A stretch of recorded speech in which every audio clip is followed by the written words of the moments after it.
ऐतराज़ात सच क्या है, इस्लाम पर उठाए जाने वाले सवालों का जवाब।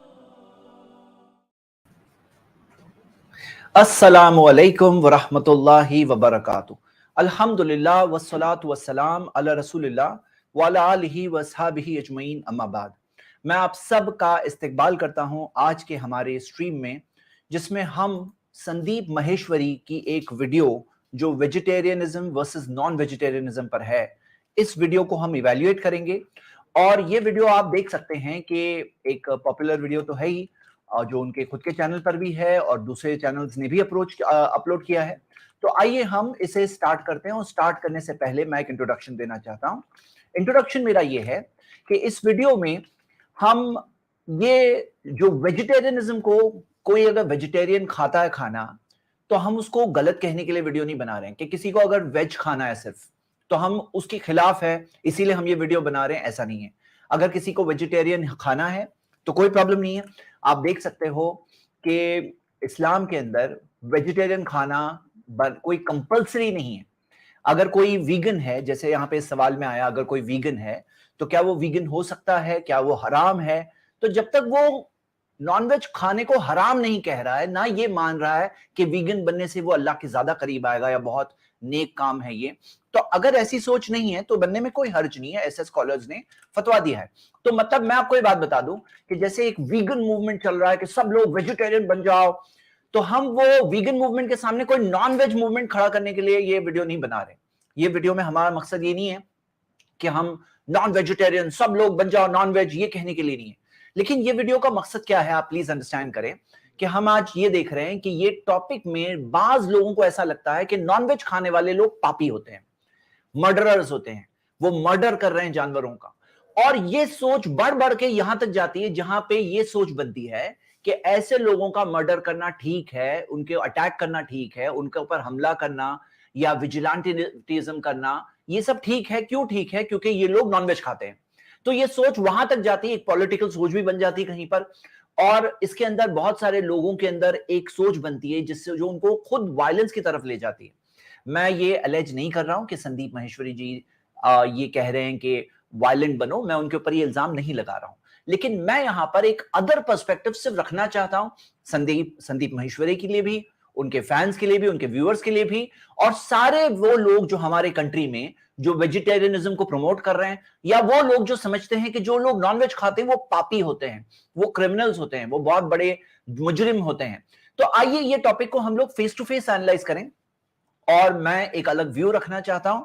और ये चीज के अंदर ये कोई प्योर नेगेटिव वीडियो है ऐसा नहीं, मैं एक अलग पर्सपेक्टिव रिसर्च के साथ, प्रूफ के साथ सामने रखना चाहता हूं। मैं सिर्फ रिक्वेस्ट कर रहा हूं वो सारे लोग जो व्यू रखते हैं कि आप इस रिसर्च को देखिए, थोड़ा इवैल्यूएट करिए, थोड़ा सोचिए, जो सही चीज है वो कबूल करिए। और यही हम इंसानों के लिए जरूरी है एज ह्यूमन बींग्स, कि हम सही बात क्या है वो जानने की कोशिश करें अपनी जिंदगी में, यही सबसे इंपॉर्टेंट बात है। तो चलिए स्टार्ट करते हैं।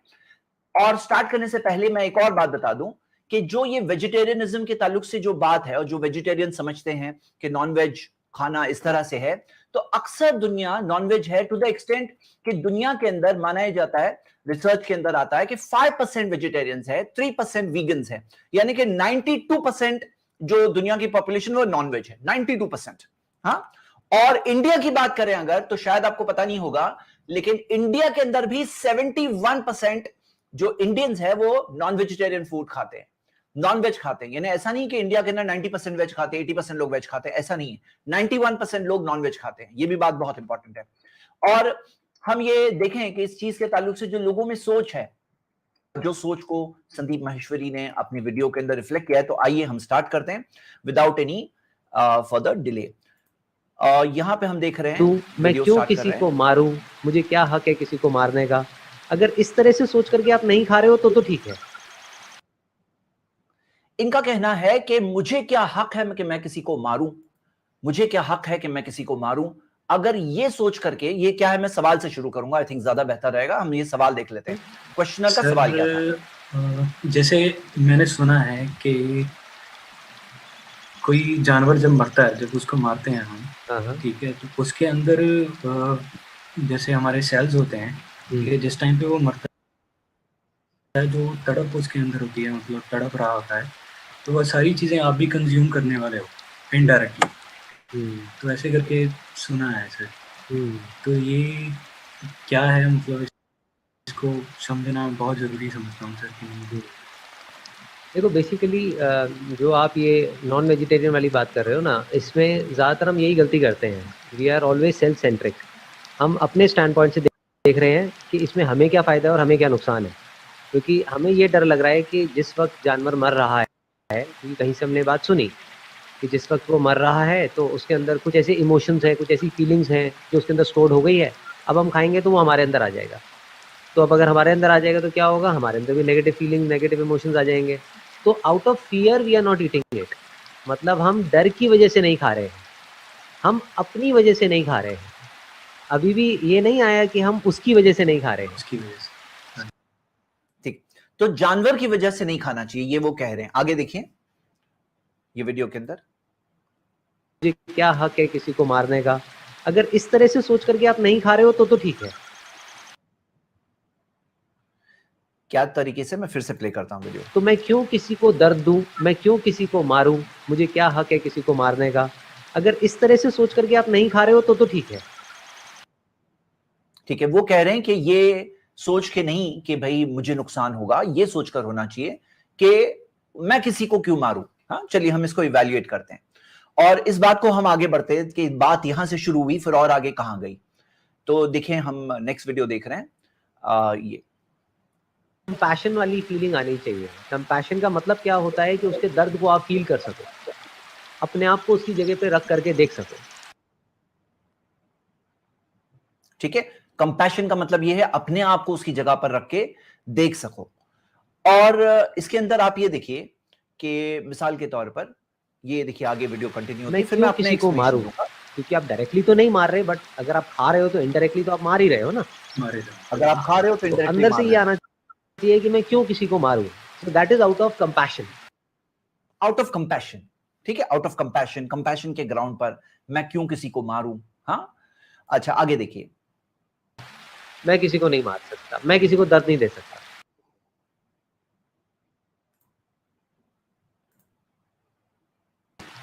मैं किसी को नहीं मार सकता, मैं किसी को दर्द नहीं दे सकता। यार नहीं, मेरे से किसी की हत्या नहीं होगी। मैं किसी को नहीं मार सकता, मैं किसी को दर्द नहीं दे सकता। मैं किसी को दर्द नहीं दे सकता, मुझसे किसी की हत्या नहीं होती, मैं किसी को दर्द नहीं दे सकता। हाँ, तो अब यहां पे हमने ये चीज को देखा, ये क्या ग्राउंड्स पर बात हुई है वो देखा। अब मैं चलिए अपनी बात रखना चाहता हूं सारे वो लोगों के लिए कि मैं किसी को क्यों मारूं। तो सबसे पहले देखिए मैं आपको इस्लाम के बारे में, क्योंकि इस्लाम वो रिलीजन है जिसमें नॉनवेज खाना अलाउड है, हलाल है। ना सिर्फ हलाल है कि एक इबादत है जो हम ईद उल अजहा, इन दिनों में जो ईद आ रही है, ये ईद में हम जानवर ज़बाह करते हैं, सैक्रिफाइस करते हैं अल्लाह के लिए। तो खुद एक इबादत का हिस्सा भी है, एक वर्शिप भी है हमारी, जिसके अंदर हम जानवर को ज़बाह करते हैं, सैक्रिफाइस करते हैं। लेकिन मैं आपके सामने कुछ बातें रखना चाहता हूं कि इस्लाम में जानवरों के साथ अच्छा सलूक सिखाया गया है।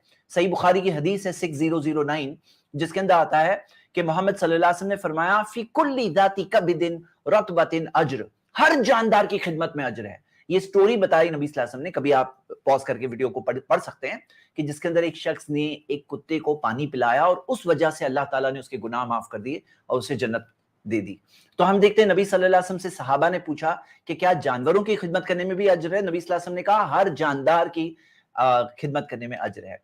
ये दूसरी हदीस देखिए कि एक ऐसी औरत थी जो एक बुरा काम करने वाली, रॉन्ग पेशा, जिस्म को बेचने वाली ऐसी औरत थी, और उसने एक प्यासे कुत्ते को उसने पानी पिलाया और उस वजह से अल्लाह ताला ने उसके गुनाह को माफ कर दिया। तो यानी कि कुत्तों की खिदमत, जानवरों की खिदमत, बल्कि हर जानदार की खिदमत में अज्र है, यही बात सिखाई गई। तो ये बात मैं आपको पर्सपेक्टिव के तौर पे रख रहा हूं। लेकिन अब आइए दूसरी साइड भी देखते हैं कि ये जो जानवर जो हमारे लिए इस्लाम में खाना हलाल है, या खास तौर से वो जानवर जो ऐसे सैक्रिफाइस के मौसम में हम सैक्रिफाइस करते हैं, आप देखोगे ये ऐसे जानवर है जिनकी पॉपुलेशन बहुत फास्ट इंक्रीज होती है। तो मेरा संदीप महेश्वरी से सवाल है कि आप देखोगे कि ये जो एनिमल्स है ये अडल्ट बहुत जल्दी हो जाते हैं, इनका जिस्म बहुत जल्दी ग्रो हो जाता है। यहां तक कि हम इंसानों में देखते हैं कि प्रेगनेंसी कब होती है, एक औरत बड़ी होती है, अडल्ट होती है, फिर प्रेगनेंसी होती है, फिर चाइल्ड बर्थ होती है। लेकिन बकरे बकरी की एक मिसाल हम ले रहे हैं, ऐसे एनिमल्स में बकरा बकरी की मिसाल ले रहे हैं। तो बकरी 13 महीने से 17 महीने में पहली प्रेगनेंसी हो जाती है। 13 महीने यानी 1.5 साल के अंदर पहली डिलीवरी हो जाती है। और बकरा बकरी का मामला ऐसा है कि इसके अंदर 54% ऑफ द टाइम जुड़वा बच्चे पैदा होते हैं। बकरी को 54% ऑफ द टाइम जुड़वा बच्चे पैदा होते हैं, 6% ऑफ द टाइम ट्रिपलेट पैदा होते हैं। तो आप देखोगे कि इनका फास्ट रिप्रोडक्शन है, यानी कि हर 2 साल के अंदर 3 प्रेगनेंसीज होती है और हर प्रेगनेंसी में 60% से ज्यादा टाइम एक से ज्यादा बच्चे होते हैं। तो जाहिर सी बात है इनकी पॉपुलेशन बहुत तेजी से बढ़ती है। आपको इनके नंबर्स किस तरह से मिलते हैं, आप इस चीज से अंदाजा लगाइए कि 2019 के जो लाइफ स्टॉक पॉपुलेशन सर्वे है, लाइफ स्टॉक सर्वे जिस तरह से सेंसस इंसानों का होता है हर 10 साल में, तो लाइफ स्टॉक सर्वे हर 7 साल में होता है। तो 2019 में हुआ था, उसके फिगर्स आप देख सकते हैं मिलियंस में। तो करोड़ में देखें तो कैटल 19 करोड़ कैटल है, बफेलो 10 करोड़ 10.9 यानी कि तकरीबन 11 करोड़, शीप 7.4 करोड़ और गोट्स 14.8 करोड़, तकरीबन 15 करोड़ बकरा बकरी हम देखते हैं पूरी इंडिया में पॉपुलेशन में मिला। इतना ज्यादा सैक्रिफाइस होने के बाद भी, यानी आप इस चार्ट में देख सकते हैं कि जो एनिमल्स हम लोग कंज्यूम करते हैं हमारे लिए हलाल है, वो एनिमल्स पॉपुलेशन में भी मेजर कंपोनेंट उन्हीं एनिमल्स का है। और आप देखोगे कि ये जो जानवर को अगर मान लीजिए सैक्रिफाइस करना बंद कर दिया जाए, जैसा कहा जा रहा है कि नहीं करना चाहिए, तो फिर क्या होगा आपको पता है। आप खुद देख सकते हो कि 200 काउज स्टार्वेशन से मर रही हैं शेल्टर में। हाँ, 200 काउज मर गई, कहीं पे 100 काउज गौशाला में मर गई, और ये कॉमन सी बात हो गई है। 500 cows starve to death, hundreds of bovines die in UP cow shelters, यानी कि कॉमन सी बात है किस तरह से जब उनको गौशाला में रखा जाता है तो वहां पर रखने के बाद किस तरह से कई बार, और ये होना है, क्यों होना है मैं उसकी वजह आपको बताऊंगा प्रैक्टिकल तौर पे, और मैं एक सवाल पूछूंगा।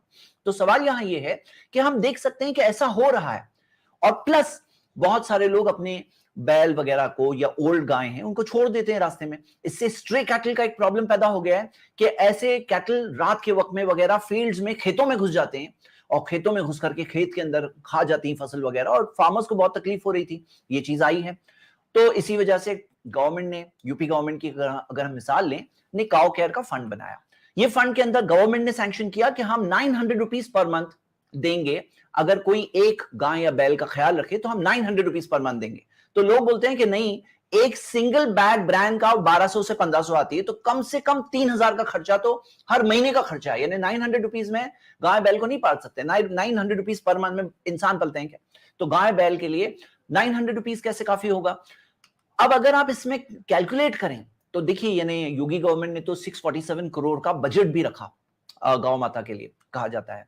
लेकिन आप जरा कैलकुलेट करिए, देखिए कैलकुलेशन आपके सामने, मैंने इसका अपडेटेड वर्जन प्रेजेंट कर रहा हूं। 900 रुपीज पर मंथ हम अगर काउंट करें, और जितनी कैटल है मैं सब नहीं गिन रहा हूं, जो तकरीबन हम देखते हैं कि 19 करोड़ जो कैटल्स है, मैं सब नहीं गिन रहा हूं क्योंकि उसमें दूध देने वाली भी है, 5 करोड़ 19 लाख दूध देने वाली है, उनको माइनस कर देते हैं।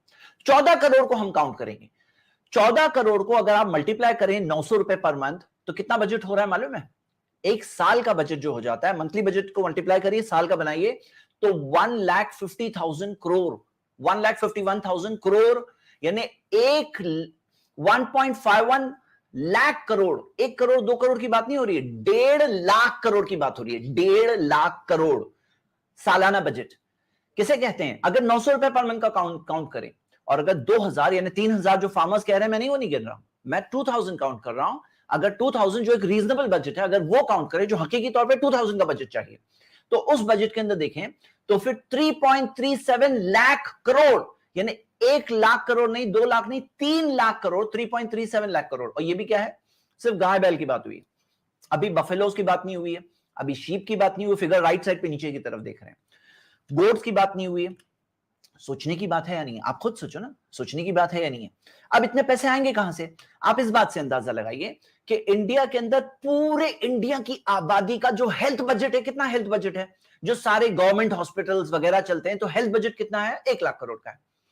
1 लाख करोड़ का है। उसका कंपेयर करिए 1.06 लाख करोड़, ये देखिए रेफरेंस भी दिया हुआ है। तो अगर 1 लाख करोड़ का पूरे इंसानों का हेल्थ बजट है, सिर्फ गाय बैल को 900 रुपए पर मंथ भी गिने तो 1.5 लाख करोड़ चाहिए, और अगर 2000 रुपए पर मंथ गिने तो 3.7 लाख करोड़, 3.37 लाख करोड़ चाहिए। कोई छोटी बात है क्या? कहां से लाएंगे इतने पैसे? कहां से लाएंगे? और नहीं लाएंगे तो क्या होगा? आपने फोटोज देखी है, स्टार्विंग टू डेथ, यही होने वाला है, यही होने वाला है। और ये तो सिर्फ गाय बैल की बात है, बफेलो, शीप, गोट, इन सब का क्या? और अगर आप देखो ये जो फिगर है ना, ये तो 1 साल का है ना। अब बहुत अहम बात क्या है ना, ये जानवर को सिर्फ 1 साल थोड़ी खिलाना है, लाइफ टाइम खिलाना है। अब लाइफ टाइम कितना होता है? गाय बैल का लाइफ टाइम जो होता है 22 ईयर्स से 25 ईयर्स तक जीते हैं वो, 22 से 25 साल।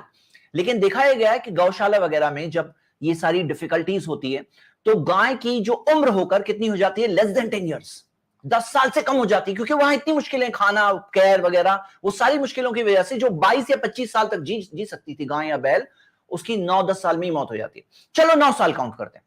अगर 9 साल काउंट किए तो जब 1 साल के अंदर 1.5 लाख करोड़ है, 9 साल के अंदर हो जाएंगे 13.65 लाख करोड़, यानी लाख करोड़। ये 13 करोड़ की बात नहीं हो रही है, 13 लाख करोड़ की बात हो रही है। ये लाइफ टाइम बजट है। और अगर 3,000-2,000 रुपए पर मंथ गिने तो 30 लाख करोड़। ये कोई छोटी बात है? ये सिर्फ गाय बैल की बात है। बफेलोज अलग, कहां से लाएंगे? फिर वही होगा। फिर क्या होता है, आप देखोगे इंटरनेट पर कॉमन हो गया है फंड्स अपील। इंसानों की अपील तो आती थी, अभी गाय बैल के शेल्टर्स की अपील आ गई। और मेरा पर्सनली मामला ऐसा है, क्योंकि मैं सर्च कर रहा हूं इस फील्ड में, तो मुझे बहुत सारी यूट्यूब एड्स, टारगेटेड एड्स होती है ना, तो मुझे खास ऐसे काउ शेल्टर्स की एड्स बहुत ज्यादा दिख रही है कि आप डोनेट करिए, सपोर्ट करिए, क्योंकि मजबूरी है। अब इस तरह से काउ शेल्टर्स को की अपील्स आने लगी है कि आप हमें सपोर्ट करिए, क्योंकि हम इतनी गाय का ख्याल रख रहे हैं, एक गाय का खर्चा करने का इतना खर्चा है, आप जरा सपोर्ट करिए। ये बातें आ रही है, कॉमन बात। तो हम ये देखते हैं कि इसके अंदर एक कॉन्ट्रास्ट पैदा हो जाता है। आप देख सकते हो कि यहां पर जो हम देखते हैं, जहां पर जो गौशाला है, जहां पर वो लोग कोशिश कर रहे हैं, लेकिन गाय बैल किस हाल में, आप राइट साइड वाली फोटो देखिए। और जब वो फूड सिस्टम के अंदर होती हैं, जब उनका एक टाइम पर जब सारों का एक सैक्रिफाइस होता है, तो उसके अंदर देखिए किस तरह से केयर किया जाता है, किस तरह से गोनी पहनाया जाता है, बकरा बकरी, मेंढा मेंढी, आप देख सकते हैं, काव, मतलब गोट, शीप। तो ये सबकी कॉमन बात है।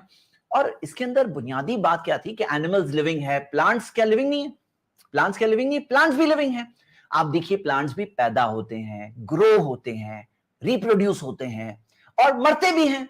तो प्लांट्स भी जीवित हैं, जिंदा हैं, ये तो हम बात सब देख सकते हैं। प्लांट्स भी जीवित हैं और प्लांट्स के ताल्लुक से आप देख सकते हो कि उनको भी जो उनके भी स्टिम्युलाई है। यहां पे एक आर्टिकल ये पढ़िए, ये रिसर्च देखिए, मैं वीडियो आपको जस्ट बताता हूं। तो इसके अंदर आप देख सकते हैं कि जो ये सारे स्टिम्युलाई जो है, nervous system type signal run होता है उनकी बॉडी में, और अभी भी बहुत कुछ समझना बाकी है। आप ये वीडियो में देखिए, मैं इसे चला रहा हूं।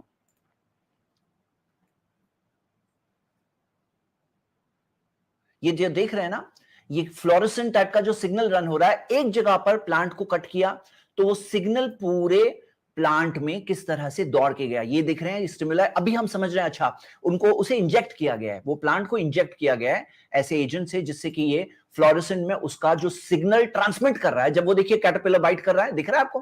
तो जब वो बाइट कर रहा है तो तब वो सिग्नल ट्रांसमिट कर रहा है, वो प्लांट सिग्नल ट्रांसमिट कर रहा है। मैं फिर से प्ले कर रहा हूं, तो देख रहे हैं आप, जैसे बाइट किया वैसे वो सिग्नल किस तरह से ट्रांसमिट करता है। अभी बहुत कुछ समझना बाकी है। तो ये क्या समझना कि प्लांट्स को नहीं समझ में आता है, वैसा नहीं है ये।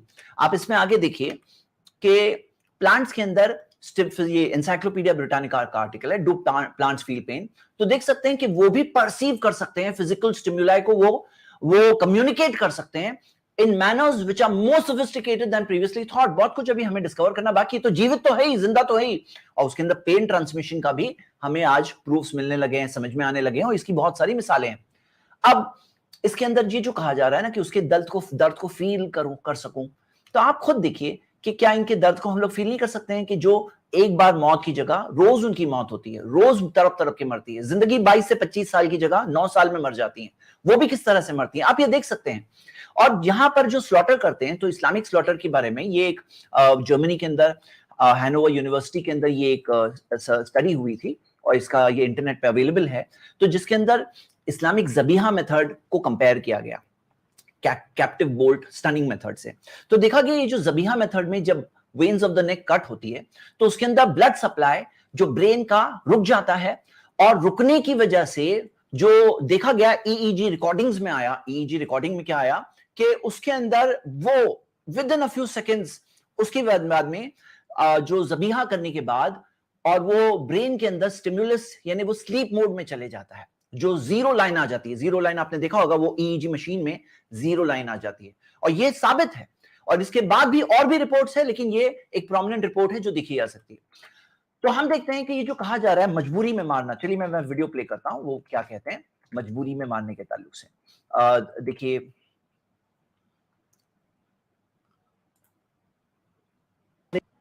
अगर मेरा उसको बिना मारे भी काम चल सकता है तो मैं क्यों ना काम चला लूं, समझ गए। अगर मान लो जंगल में हो और बिना किसी को मारे काम चल ही नहीं सकता, तब तो खुद जिंदा रहने के लिए किसी न किसी को मारना ही पड़ेगा। बट अपने टेस्ट के लिए मैं किसी को क्यों मारूं? ठीक है, वो क्या कह रहे हैं कि अगर जंगल में रहते हो और किसी को मारना ही पड़ेगा जिंदा रहने के लिए तो मारे, तो समझ में आता है कि खुद की मौत की बात है। वो कहते हैं कि ये बात अभी मैं अगर किसी को मारे बगैर जिंदा रह सकता हूं तो क्यों ना वैसा जिंदा रहूं, मारे बगैर रह सकता हूं। भाई आपको मैं चाहता हूं कि आप एक बात पे फोकस करें। ये है इंडिया के अंदर एग्रीकल्चरल प्रोड्यूस का चार्ट। और आपको पता है इंडिया के अंदर हंगर इंडेक्स के अंदर इंडिया कहां है? इंडिया हंगर इंडेक्स के अंदर, ग्लोबल हंगर इंडेक्स के अंदर, आपको शायद ताजुब होगा लेकिन 2021 की रिपोर्ट के अंदर हम इंडिया, पाकिस्तान, बांग्लादेश ये सबसे भी नीचे है हंगर इंडेक्स में। यहाँ पे बहुत सारे बच्चे, बहुत सारे लोग अंडर नरिशमेंट में रहते हैं, खाना नहीं होता है उनके पास, सब वेज नॉन वेज सब मिलाकर उनके पास खाना नहीं होता है। तो खाना जब नहीं होता है तो फिर इस सिचुएशन के अंदर अगर हम नॉन वेज फूड का रिलायंस खत्म कर दें, सारे लोग वेज बन जाएं, सपोज करो, तो आप देख सकते हो कि ये वेजिटेरियन, ये हमारी प्रोड्यूस है 1950 से लेकर 2015-16 तक। आप देख सकते हो कि स्टेबल होती है, ऐसा जरूरी नहीं है, कभी कम भी हो जाती है, किसी साल में डाउन, किसी साल में अप। और हम सब जानते हैं कि ये सब चीजें फ्लक्चुएट होती है।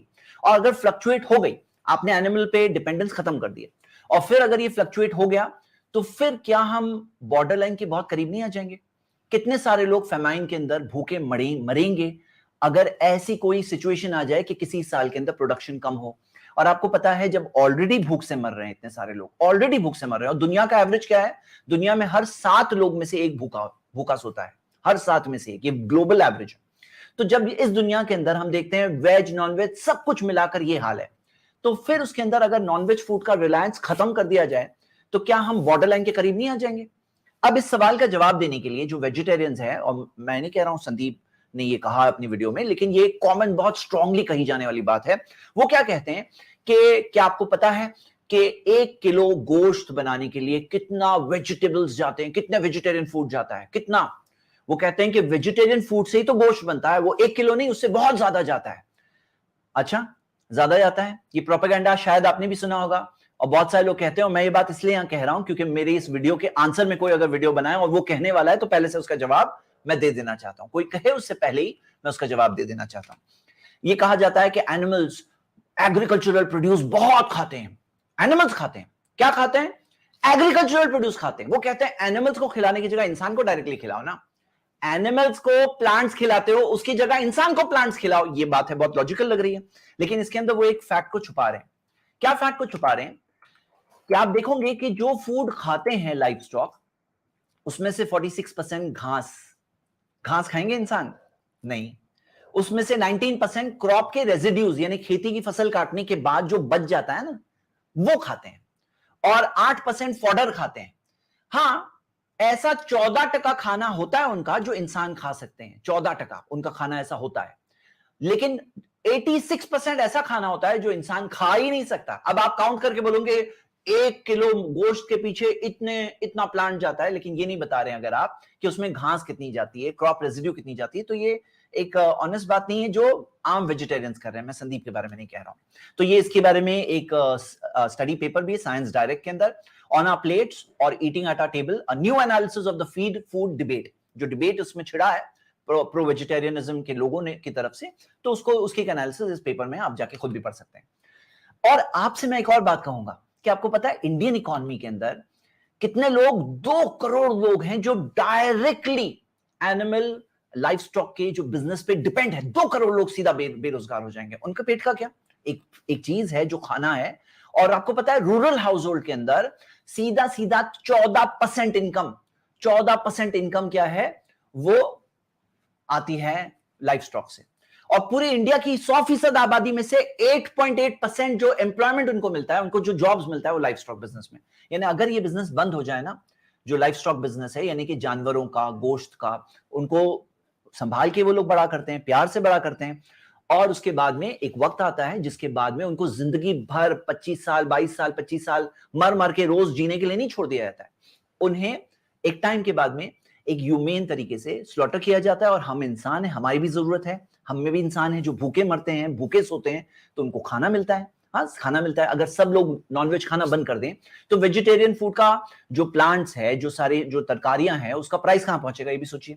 100% जब डिपेंडेंट सिर्फ प्लांट्स पे आ जाएगा तो उसके प्राइसेस ऑलरेडी कितने बढ़ रहे हैं डिमांड की वजह से। आपको पता है कि क्या रेट्स हो जाते हैं, क्या रेट्स हो जाते हैं, वो और कहां पहुंचेगा, आप क्या इमेजिन कर सकते हैं इस बात को? और क्या ये प्रैक्टिकली पॉसिबल है? और वो सारे जानवर ऐसे ही मरेंगे तड़प तड़प के, उनको खिलाने के लिए चारा कहां से लाएंगे? क्या आप हम ये देख नहीं रहे हैं कि इतने सारे प्रॉब्लम, इतने सारे लोग अनएम्प्लॉयड हो जाएंगे? सीधा इंडिया की 100% आबादी में से 8.8% डायरेक्टली अनएम्प्लॉयड हो जाएंगे, क्योंकि तो डायरेक्टली लाइफ स्टॉक बिजनेस में। लेकिन कितने सारे ऐसे बिजनेसेस भी है जो लाइफ स्टॉक बिजनेस से कनेक्टेड होता है, वो बिजनेसेस की बात तो अलग है। ये तो directly connected life stock business में 8.8% सीधा सीधा अनएम्प्लॉयड हो जाएंगे अगर ये बिजनेस बंद कर दिया जाए। और इंडिया का मीट एक्सपोर्ट, ये भी तो देखिए, इंडिया के अंदर कितना मीट एक्सपोर्ट है। आप ये देख रहे हैं कि आज भी 3.13 बिलियन यूएस डॉलर्स का है, यानी कि अगर 3.17 बिलियन यूएस डॉलर्स अगर आप रुपीस में काउंट करें तो आप देख सकते हो कि 23,652 करोड़ रुपीस का एनुअल टर्नओवर है जो मीट बिजनेस में। ये हमारे बिजनेस, ये इंडिया का एक्सपोर्ट है जो हो रहा है। तो अब यहां पे एक सवाल है जो पूछते हैं, जो मैं एक नेक्स्ट सवाल ले रहा हूं इस ताल्लुक से, जो एक नेक्स्ट वीडियो में प्ले कर रहा हूं उनकी। वो कहते हैं कि उसने कुछ गलत तो नहीं किया। चलिए देखते हैं उनकी जुबान में। या तो कोई हो जो एक्चुअल में आपको मारने के लिए आ रहा है और आप अपने सेल्फ डिफेंस में उसको मार रहे हो, देन इट इज ओके, तो करना ही पड़ेगा, है ना। बट अब मुझे कोई जरूरत तो है नहीं उसको मारने की, तो मैं क्यों मारूं? तो out of compassion you are saying कि नहीं यार मैं नहीं मारूं। तो इन्होंने क्या कहा है कि कोई जरूरत तो नहीं है मारने की। हाँ, कोई जरूरत तो नहीं है, उसने क्या गलत किया, वो क्या तुम्हें मारने आ रहा है, तुम मारो तो बात है। यानी ये बात उस पर बिल्ड कर रहे हैं कि क्यों मार रहे हो। तो हम देख रहे हैं यही तो सिस्टम है जो ऊपर वाले ने बनाया है। वो जानवर क्यों इतना फास्ट रिप्रोड्यूस होते हैं, क्यों इतनी जल्दी अडल्ट हो जाते हैं, क्यों इनका इतना फास्ट रिप्रोडक्शन है कि इतने मिलियंस और करोड़ों जब मारे जाते हैं उसके बाद भी उनकी पॉपुलेशन करोड़ों में है। तो क्यों है ये? एक सिंपल सा एक निजाम जो हम देख रहे हैं, क्रिएटर बनाने वाले का निजाम जो हम देख सकते हैं, जिसके अंदर ये बात समझ में आती है कि उसने बनाया है कुछ को खाने के लिए, कुछ को खाई हुई चीज मतलब खाए जाने के लिए। प्लांट्स भी खा रहे हैं, वो भी जीवित है, वो भी नहीं खाएंगे क्या? फिर हम जिंदा कैसे रहेंगे? अरे हम सांस ले रहे हैं हर सेकंड, तो कितने सारे बैक्टीरिया और वायरसेस, कितने सारे जर्म्स तो मरते ही है ना। हाँ, कितने सारे जर्म्स मरते हैं। एंटीबायोटिक यूज करते हैं तो कितनी सारी बैक्टीरिया हमारी बॉडी की मर जाती है। पेस्टिसाइड्स में कितने सारे पेस्ट मर जाते हैं। अभी अगर कोई ये ऐसा सोचे तो जिंदा ही नहीं रह सकता है ना। तो हम ये देखें कि उसने क्या गलत किया, तो हम ये नहीं कह रहे हैं कि वो गलत किया इसलिए कर रहे हैं, बल्कि एक मर्सी है कि उसे भी मारने में मर्सी के साथ मारा जाए। आगे देखते हैं, अगली वीडियो आगे कंटिन्यू होते हैं इसी वीडियो के अंदर।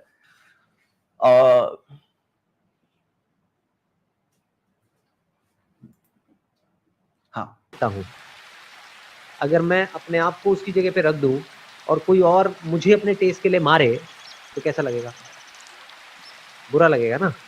ऐसा नहीं होना चाहिए ना। आप कहोगे ना गलत हो रहा है, तो जो आपको अपने ऊपर गलत लग रहा है वही उसके लिए भी गलत। देखिए, कोई अगर आपको मारे, एक इंसान को मारे, तो हमें यहाँ फर्क करना होगा। एक इंसान और प्लांट में फर्क करना होगा, एक इंसान और जानवर में फर्क करना होगा। कोई टारगेट प्रैक्टिस के लिए मारे गलत है, कोई परेशान करने के लिए मारे गलत है, कोई जुल्म करने के लिए जानवर को मारे गलत है। लेकिन एक जायज जरूरत होती है खाने की, ताकि हम लोग सरवाइव करें, हम लोग जिंदा रहें। तो उस चीज के लिए मारना, एक जायज जरूरत के लिए, वो चीज गलत नहीं है। आप इस चीज में डिफरेंशिएट करिए, मैं ये रिक्वेस्ट करूंगा। और ये पूरा सिस्टम हम समझेंगे तो ये देख सकते हैं कि ये चीज में कोई गलत नहीं है। और इसमें मैं चाहता हूं कि एक बात बहुत इंपॉर्टेंट जो इन्होंने कही है, जो मैं लास्ट में टच करूंगा, वो ये है कि फर्क जो कर रहे हैं ना कि सब सेम, इसमें एक आइडियोलॉजिकल बात है। और मैं उनके साथ स्पिरिचुअलिटी का ये पार्ट भी शेयर करना चाहता हूं, लेकिन मैं लास्ट में शेयर करूंगा। एक बात है जो इसमें ये कंक्लूजन तक उनको ड्राइव कर रही है कि सब सेम है। हाँ, तो ये बात को हम देखेंगे। चलिए नेक्स्ट वीडियो। जो बनाए हुए हैं कि अगर मैं जिम कर रहा हूँ या मैं एक्सरसाइज कर रहा हूँ तो मुझे नॉनवेज खाना ही पड़ेगा या प्रोटीन खाना पड़ेगा, और प्रोटीन सिर्फ अंडे से ही आ सकता है और कहीं से नहीं आ सकता। ये सब गलत बिलीफ्स है। अभी एक वीडियो है, आप देखना, डॉक्यूमेंट्री देखी है मैंने, डॉक्यूमेंट्री देखी आपने द गेम चेंजर्स के नाम से। Virat Kohli has now become vegan, मतलब कि वो ना अंडा लेते हैं, ना नॉनवेज लेते हैं, ना मिल्क प्रोडक्ट्स लेते हैं, और उनकी फिटनेस में कोई कमी नहीं है। और मेरे को नहीं लगता कि जितना वो जिम करते हैं, जितनी वो एक्सरसाइज करते हैं, जिस लेवल पे अपने फिटनेस पे काम करते हो, उस लेवल पे आप करते होगे, राइट? तो जब वो वीगन हो सकते हैं तो आपको क्या दिक्कत है? तो यहां पर विराट कोहली का जो कहा गया ना, विराट कोहली के ताल्लुक से कि विराट कोहली वीगन हो गए। हाँ, विराट कोहली। तो ऐसे कितने सेलिब्रिटीज आपको मिलेंगे, जैसे ये आर्टिकल देखिए, जो वेजिटेरियन, जो started eating 7 vegan celebrities who started eating meat again, आपको ऐसे बहुत मिलेंगे और ये कॉमन बात है। तो यहां पर एक चीज के अंदर हम लोग ये बात समझें कि देखो, आपको वीगन बनना है, मैं कोई गलत नहीं बोल रहा हूं, मैंने स्टार्टिंग में वो बात बोला, आपको वेज खाना है वेज खाओ। आप नॉनवेज खाने वालों को पापी, मर्डरर और ये मत समझो, ये बात गलत है, इंसानियत के तौर पे गलत है। फिर आप भी तो प्लांट्स का मर्डर कर रहे हो, प्लांट्स को मर्डर आप भी तो कर रहे हो जिंदा रहने के लिए, पेस्टिसाइड में पेस्ट को मार रहे हो, जर्म्स को मार रहे हो, सांस ले रहे हो, तो ये भी तो फिर गलत हो जाएगा, सांस भी नहीं लें। तो यहां सही बात क्या है कि आपको वीगन बनना है, बनो, कोई प्रॉब्लम नहीं है, लेकिन दुनिया के लोगों को इस तरह से वो नजरों से देखना, फिर वो चीज बुनियाद बनती है क्राइम की, तो ये बात का कि मैं खिलाफ हूं। हाँ, ये बात इंपॉर्टेंट है। चलिए आगे देखते हैं। अमीनो एसिड्स होते हैं, वो होना चाहिए प्रोटीन में, तो वो कंबाइन करके भी बन सकता है, जरूरी नहीं है कि 8 एक में ही हो। हाँ, तो ये अमीनो एसिड्स के बारे में कह रहे हैं, अमीनो एसिड्स के बारे में। तो 8 एसेंशियल जो अमीनो एसिड्स है उसके बारे में, प्रोटीन्स के बारे में कह रहे हैं कि वो कह रहे हैं प्लांट्स के अंदर भी है। चलो मैं कंपैरिजन में बताता हूं, प्लांट्स में सबसे बेस्ट प्रोटीन सोयाबीन्स में। आप लेफ्ट साइड में देख रहे हैं सोयाबीन्स बेस्ट, यानी सारे प्लांट्स में सबसे बेस्ट प्रोटीन सोयाबीन्स में। अब आप देखिए सोयाबीन्स का चार्ट देखिए, आपको मैं किस तरह से बताऊं, एक मिनट मैं इशारा करता हूं। ओ, मैं वीडियो शेयर ही करना भूल गया, जस्ट अ मोमेंट। ये देख रहे हैं आप लोग, सोयाबीन्स में बेस्ट प्रोटीन्स हैं। अब यहां पर जो मेरे करीब है, ये देखिए, ये नहीं, गलत डायरेक्शन में पॉइंट कर रहा हूं, ओ अल्लाह अकबर, ये देख रहे हैं आप, ये सोयाबीन्स देख रहे हैं आप लोग। तो सोयाबीन्स का आप ये देखिए कि उसके अंदर क्या प्रोटीन्स हैं, अलग अलग टाइप के प्रोटीन्स क्या हैं, और वही प्रोटीन का चार्ट बीफ में देखिए, बाजू में सब ग्रीन ग्रीन ग्रीन दिख रहा है। सोयाबीन्स और बीफ में ये डिफरेंस है प्रोटीन के अंदर, आप ये देख सकते हैं। और इसके अंदर ये भी देखिए, कॉर्न के अंदर, अब सोयाबीन का देखा था आपने चार्ट, उसके बाद कहां पे अच्छे प्रोटीन्स मिलते हैं, कॉर्न में। तो आप देख रहे हैं, बीफ से कंपैरिजन करिए कॉर्न को, आप देख सकते हैं क्या डिफरेंस है, सामने है। ग्रीन में देखिए कि 100% से रिक्वायरमेंट की जगह 132% मिल रहा है आपको, 121% मिल रहा है कई चीजों के अंदर, आप देख सकते हैं प्रोटीन्स में। तो आपको फिर भी खाना है वीगन बनना है, बनो, कोई प्रॉब्लम नहीं है, लेकिन क्रिमिनल क्यों बोल रहे हो यहां पर, ये बात सही नहीं है। हाँ, ये बात सही नहीं है। आगे अगली वीडियो देखते हैं। खाएंगे तो हमारी एनर्जी ज्यादा होगी, बल्कि अब जो लेटेस्ट स्टडीज हैं वो अगर आप एसिड एल्कलाइन के बारे में थोड़ा स्टडी करोगे और पढ़ोगे तो आपको समझ आएगा कि जो जितनी भी जो आज की डेट में जो बीमारियां हैं जो सबसे खतरनाक है, जैसे कि कैंसर, उन सब की जो जड़ है वो है इन्फ्लेमेशन, कि हमारी बॉडी के अंदर कहीं ना कहीं इन्फ्लेमेशन हो जाती है। और इन्फ्लेमेशन की जो सबसे बड़ी जड़ है वो है हमारी बॉडी का अंदर से एसिडिक होना, एसिडिटी। बेसिकली एक बैलेंस होता है एसिडिक एल्कलाइन। तो जितनी आपकी बॉडी एल्कलाइन की तरफ होगी उतना ही आपको बीमारियां कम होंगी, उतना ही आप अंदर से अच्छा फील करोगे, और जितना एसिडिक की तरफ होगी उतना ही आप अंदर से बीमार फील करोगे, और आपको बीमारियां, खतरनाक बीमारियां होने के चांसेस बहुत ज़्यादा हैं। तो from that point of view also it makes sense कि आप वेजिटेरियन चीज़ें लो, जैसे जो ग्रीन वेजिटेबल्स होती हैं और होती हैं वो एल्कलाइन की तरफ होती हैं। जो नॉन वेजिटेरियन होता है, जैसे बीफ हो गया, ये हो गया, वो हो गया, चिकन हो गया, मटन हो गया, ये सब एसिडिक की तरफ होता है, ये हमारी बॉडी को अंदर से एसिडिक बनाता है। तो this is not good for the body from a long term perspective. तो इस तरह से जब आप देखोगे, साइंटिफिकली थोड़ा सा स्टडी करोगे तो समझ आएगा कि सिर्फ स्पिरिचुअली ही नहीं, लॉजिकली भी, साइंटिफिकली भी और रीजनेबली अगर हम थोड़ा सा सोच करके चलते हैं तब भी it make sense to go vegetarian. Vegetarian होना बेटर है नॉन वेजिटेरियन होने से। ठीक है, ऐसा कुछ नहीं है कि अगर हम नॉन वेज खाएंगे तो हमारी लेटेस्ट स्टडीज है वो, अगर आप एसिड एल्कलाइन के बारे में थोड़ा, ठीक है, चलिए इसके बारे में हम देखते हैं कि ये जो इन्होंने एसिडिटी के बारे में कहा, एसिडिक, हाँ एसिडिक एल्कलाइन, ओके, चलिए देखते हैं। सबसे पहले जो ये कह रहे हैं ना एसिडिक, तो आप देख सकते हैं कि एसिडिक फूड की लिस्ट देखिए लेफ्ट साइड वाली, एल्कलाइन फूड की लिस्ट देखिए, वो एसिडिक फूड के अंदर आपको मीट मिलेगा ही नहीं। ये जो कह रहे हैं ना मीट है एसिडिक के अंदर, मीट है ही नहीं वहां पर। क्या है, देखिए ये है एसिडिक के अंदर, आप देखोगे नीचे देखिए जो क्रीम चीज, बटर मिल्क, हाँ ये सारी चीजें आ रही है एसिडिक के अंदर, और nuts, peanuts, white bread, beef, हाँ बीफ इसके अंदर है एसिडिक के अंदर। किस तरह से, वो उसकी एक रीजन है, मैं आगे बता रहा हूं, और उसकी मैं एनालिसिस आपको दे रहा हूं। Spinach, beans. अब अगर आपको सबसे पहले अगर कहना है कि एसिडिक फूड नहीं खाना चाहिए तो सबकी पूरी लिस्ट दो, पूरी लिस्ट दो। ये फेयर और इंसाफ वाली बात है, पूरी लिस्ट दो। और एक्चुअली एसिडिक के अंदर क्या है कि यहां पर जो मेन चीज है जिसकी वजह से इंफ्लेमेशन होता है वो क्या चीजें हैं। इंफ्लेमेशन की लिस्ट देखिए तो आपको वेजिटेबल ऑयल्स, एडेड शुगर, हाँ, ट्रांस फैट। अगर आप हेल्थ लाइन का ये आर्टिकल देखें 5 फूड्स दैट कॉज इंफ्लेमेशन, तो इसके अंदर उन्होंने 5 फूड्स की लिस्ट दी है और नंबर 1 पे आप वेजिटेबल ऑयल और ये सारी चीजें देख सकते हैं जो इंफ्लेमेशन होता है। तो यहां पे जो असल प्रॉब्लम होता है ना, असल प्रॉब्लम किस चीज से होता है? फ्राइड से होता है। और कोई चीज का पकाने का पर्टिकुलर तरीका होता है, अगर वो तरीके से पकाओ तो फिर प्रॉब्लम है। तो फिर हमें समझना चाहिए कि वो प्रॉब्लम खाने में नहीं है, उसको पकाने के तरीके में है, उसको पकाने के तरीके में है। ये बात बहुत फेयर बात है। तो जैसे मैं आपको मिसाल के तौर पे कि जो नॉन वेजिटेरियन फूड से ये बीमारी हो रही है, ये बीमारी हो रही है, तो उसके अंदर सबसे पहले तो हम लोग सब नॉन वेज फूड नहीं खाते हैं। इस्लाम ने जो सिखाया ना, पोर्क है, उससे बीमारियां होती, हम भी कहते हैं। वो नॉन वेज है और उससे बीमारी होती, हम भी कहते हैं। कोई फूड है, कोई गोश्त है जो मिसाल के तौर पे जो हमने इस्लामिक मेथड ऑफ स्लॉटरिंग जो है, जिसके अंदर पेन के बारे में हमने देखा, क्योंकि ब्लड वेन्स जो blood supply to the brain cut जाता है, तो ब्रेन ईईजी रिपोर्ट से आया है कि नहीं होता है, और होता भी है तो बहुत मिनिमल तौर पे, क्योंकि फाइनली तो जान जा रही है ना उसकी। लेकिन यहां पे एक बात गौर करिए कि जो ब्लड निकल जाता है वो बेस्ट मीडियम होता है बैक्टीरिया के लिए, उसकी ग्रोथ के लिए। अब अगर कोई ऐसा ब्लड को ना निकाले, मतलब जो ब्लड फ्लो आउट ना करे, तो उसकी वजह से क्या होगा? वो ब्लड अंदर रहेगा, उसकी वजह से डिजीजेस होगी, और फिर आप कहोगे गोश्त खाने से डिजीज होती है। तो हम भी आपके साथ है इसमें कि हाँ, ये डिजीज हो रही है गोश्त खाने से, लेकिन कौन सा? वो वाला गोश्त जिसके अंदर इस तरह से ब्लड को बाहर नहीं किया गया है, या वो वाला गोश्त जो जैसे रॉन्ग है, जैसे पोर्क और इस तरह के एनिमल्स का। लेकिन आप जनरल सारे गोश्त के ऊपर कह दो, और कभी मान लो फ्राइड है तो फ्राइड में प्रॉब्लम है, हाई टेम्परेचर्स में प्रॉब्लम है, हाई टेम्परेचर में प्रॉब्लम है। हमें ये बात समझना चाहिए किस चीज में प्रॉब्लम है। तो जैसे फॉर एग्जांपल आप देखोगे कि हराम एनिमल्स का गोश्त मना है, जो जबाह नहीं किए गए, जबाह यानी कि वो ब्लड जिससे बाहर निकल जाए मेथड, तो वो इस्लाम में मना है। एक्सेसिव खाने से प्रॉब्लम होते हैं, हाँ, एक्सेसिव मीट खाने से प्रॉब्लम होता है, तो एक्सेसिव वेजिटेरियन फूड भी खाने से प्रॉब्लम होता है, तो एक्सेसिव फूड को गलत कहेंगे। रॉन्ग तरीका एक्सेस फ्राइड है, उसको गलत कहेंगे। कोई हराम चीज के साथ में नॉनवेज खा रहा है, जैसे अल्कोहल के साथ खा रहा है, या कोई गलत चीज के साथ खा रहा है, तो वो उस गलत चीज की वजह से प्रॉब्लम है।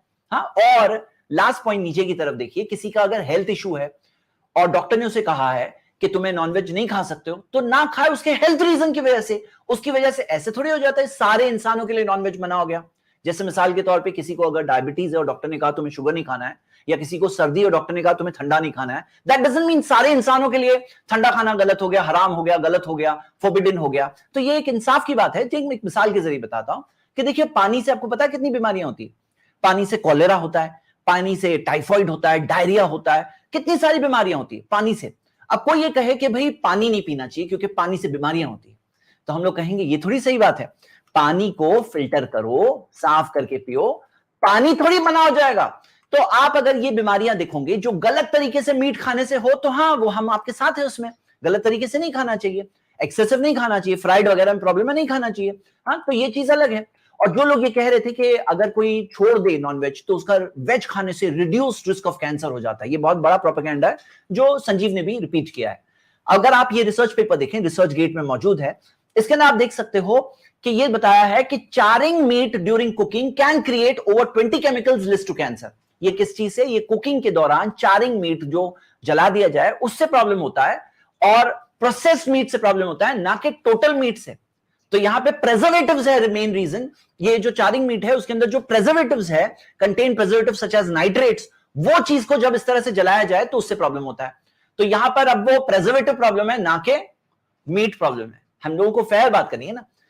तो ये एक रिपोर्ट है, आप ये देख सकते हैं, इसके अंदर ये लिंक भी मैंने दिया है। आप देख सकते हैं कि ये जो कंज्यूमिंग मीट से कैंसर का रिस्क बढ़ जाता है, तो ये रिपोर्ट्स को जब एनालाइज किया गया, ये प्रूविंग के टेबल पे आके साबित नहीं हो रही बात, ये बात साबित नहीं कर सकते हैं। और जो कहा कि भाई हार्ट डिजीज का रिस्क कम हो जाता है अगर वेज खाने लगे तो आप देखेंगे कि हार्ट डिजीजेस किस वजह से होती है। उसमें देखिए वेजिटेबल ऑयल थर्ड नंबर पे है, वेजिटेबल ऑयल 62%। अब मैं वेजिटेबल फूड के खिलाफ नहीं हूं, आपको खाना है वेजिटेरियन फूड खाओ, कोई प्रॉब्लम नहीं है, लेकिन आप जब पापी कहते हो, बुरा कहते हो, ये बात में प्रॉब्लम है। तो हमें समझना है कि यहां पर रेड मीट भी है देखिए नीचे की तरफ सेकंड लास्ट में 5% रिस्क होता है रेड मीट की वजह से। लेकिन यहां पर आप ये देखोगे, ये रिपोर्ट के अंदर आया है कि saturated fat does not clog the arteries, कि जो सैचुरेटेड फैट जो होता है, जो एनिमल ओरिजिन से जो चर्बी होती है, उससे आर्टरीज क्लॉग नहीं होती, ये साबित हुआ है। Coronary heart disease is a chronic inflammatory condition the risk of which can be effectively reduced from healthy lifestyle interventions. तो सैचुरेटेड फैट्स से नहीं होता, हाँ, डाइटरी कोलेस्ट्रॉल से नहीं होता, बल्कि ये अच्छा है, जो इसकी वजह से रिस्क बढ़ता नहीं है हार्ट डिजीज का। ये दिया है, ये British journal of sports medicine के अंदर लिंक भी दिया हुआ है। उसी तरह ये एक Sydney heart diet heart study के अंदर यही सिमिलर टाइप के कंक्लूजन्स मिलेंगे। तो नॉनवेज फूड में न्यूट्रिशन अगर आप देखोगे तो कई सारे, जैसे विटामिन B12 आपको डायरेक्ट नॉनवेज फूड में मिलेगा। विटामिन B12 ये वेजिटेबल फूड के अंदर, वेजिटेरियन फूड में मिलता ही नहीं है, मिलता ही नहीं है। और वीगन्स को सप्लीमेंट खाना पड़ता है B12 के लिए, विटामिन B12 के लिए। और 2 in 3 वेजिटेरियंस के अंदर देखा गया कि हर 3 में से 2 वेजिटेरियन में विटामिन B12 की डेफिशिएंसी पाई गई। और कंपेयर टू दैट अगर मीट ईटर्स में देखोगे 20 में 1 में डेफिशिएंसी मिल रही। क्रिएटिन का भी आप देखोगे, ये एक जो मसल बिल्डिंग के लिए बहुत इंपॉर्टेंट होता है। आपने शायद देखा होगा कि बॉडी बिल्डर्स का क्रिएटिन वगैरह, ये वेजिटेरियन फूड के अंदर हम देखते हैं कि बहुत ही इसके अंदर प्लांट बेस्ड डाइट में लैकिंग होता है, नॉनवेज फूड में मिलता है। ऐसी बहुत सारी और एग्जांपल्स है। तो ये सारा नरिशमेंट भी तो है ना, हाँ, नरिशमेंट भी तो है। आइए नेक्स्ट वीडियो देखते हैं उनकी जी। Thinking about the other as yourself, not theoretically but actually. फिर से मैं spirituality is all about thinking about the other as yourself, not theoretically but actually. ठीक है, एक और वीडियो देखेंगे स्पिरिचुअलिटी के ताल्लुक से, फिर मैं आपके साथ कुछ बहुत डीप व्यूज शेयर करना चाहता हूं जी।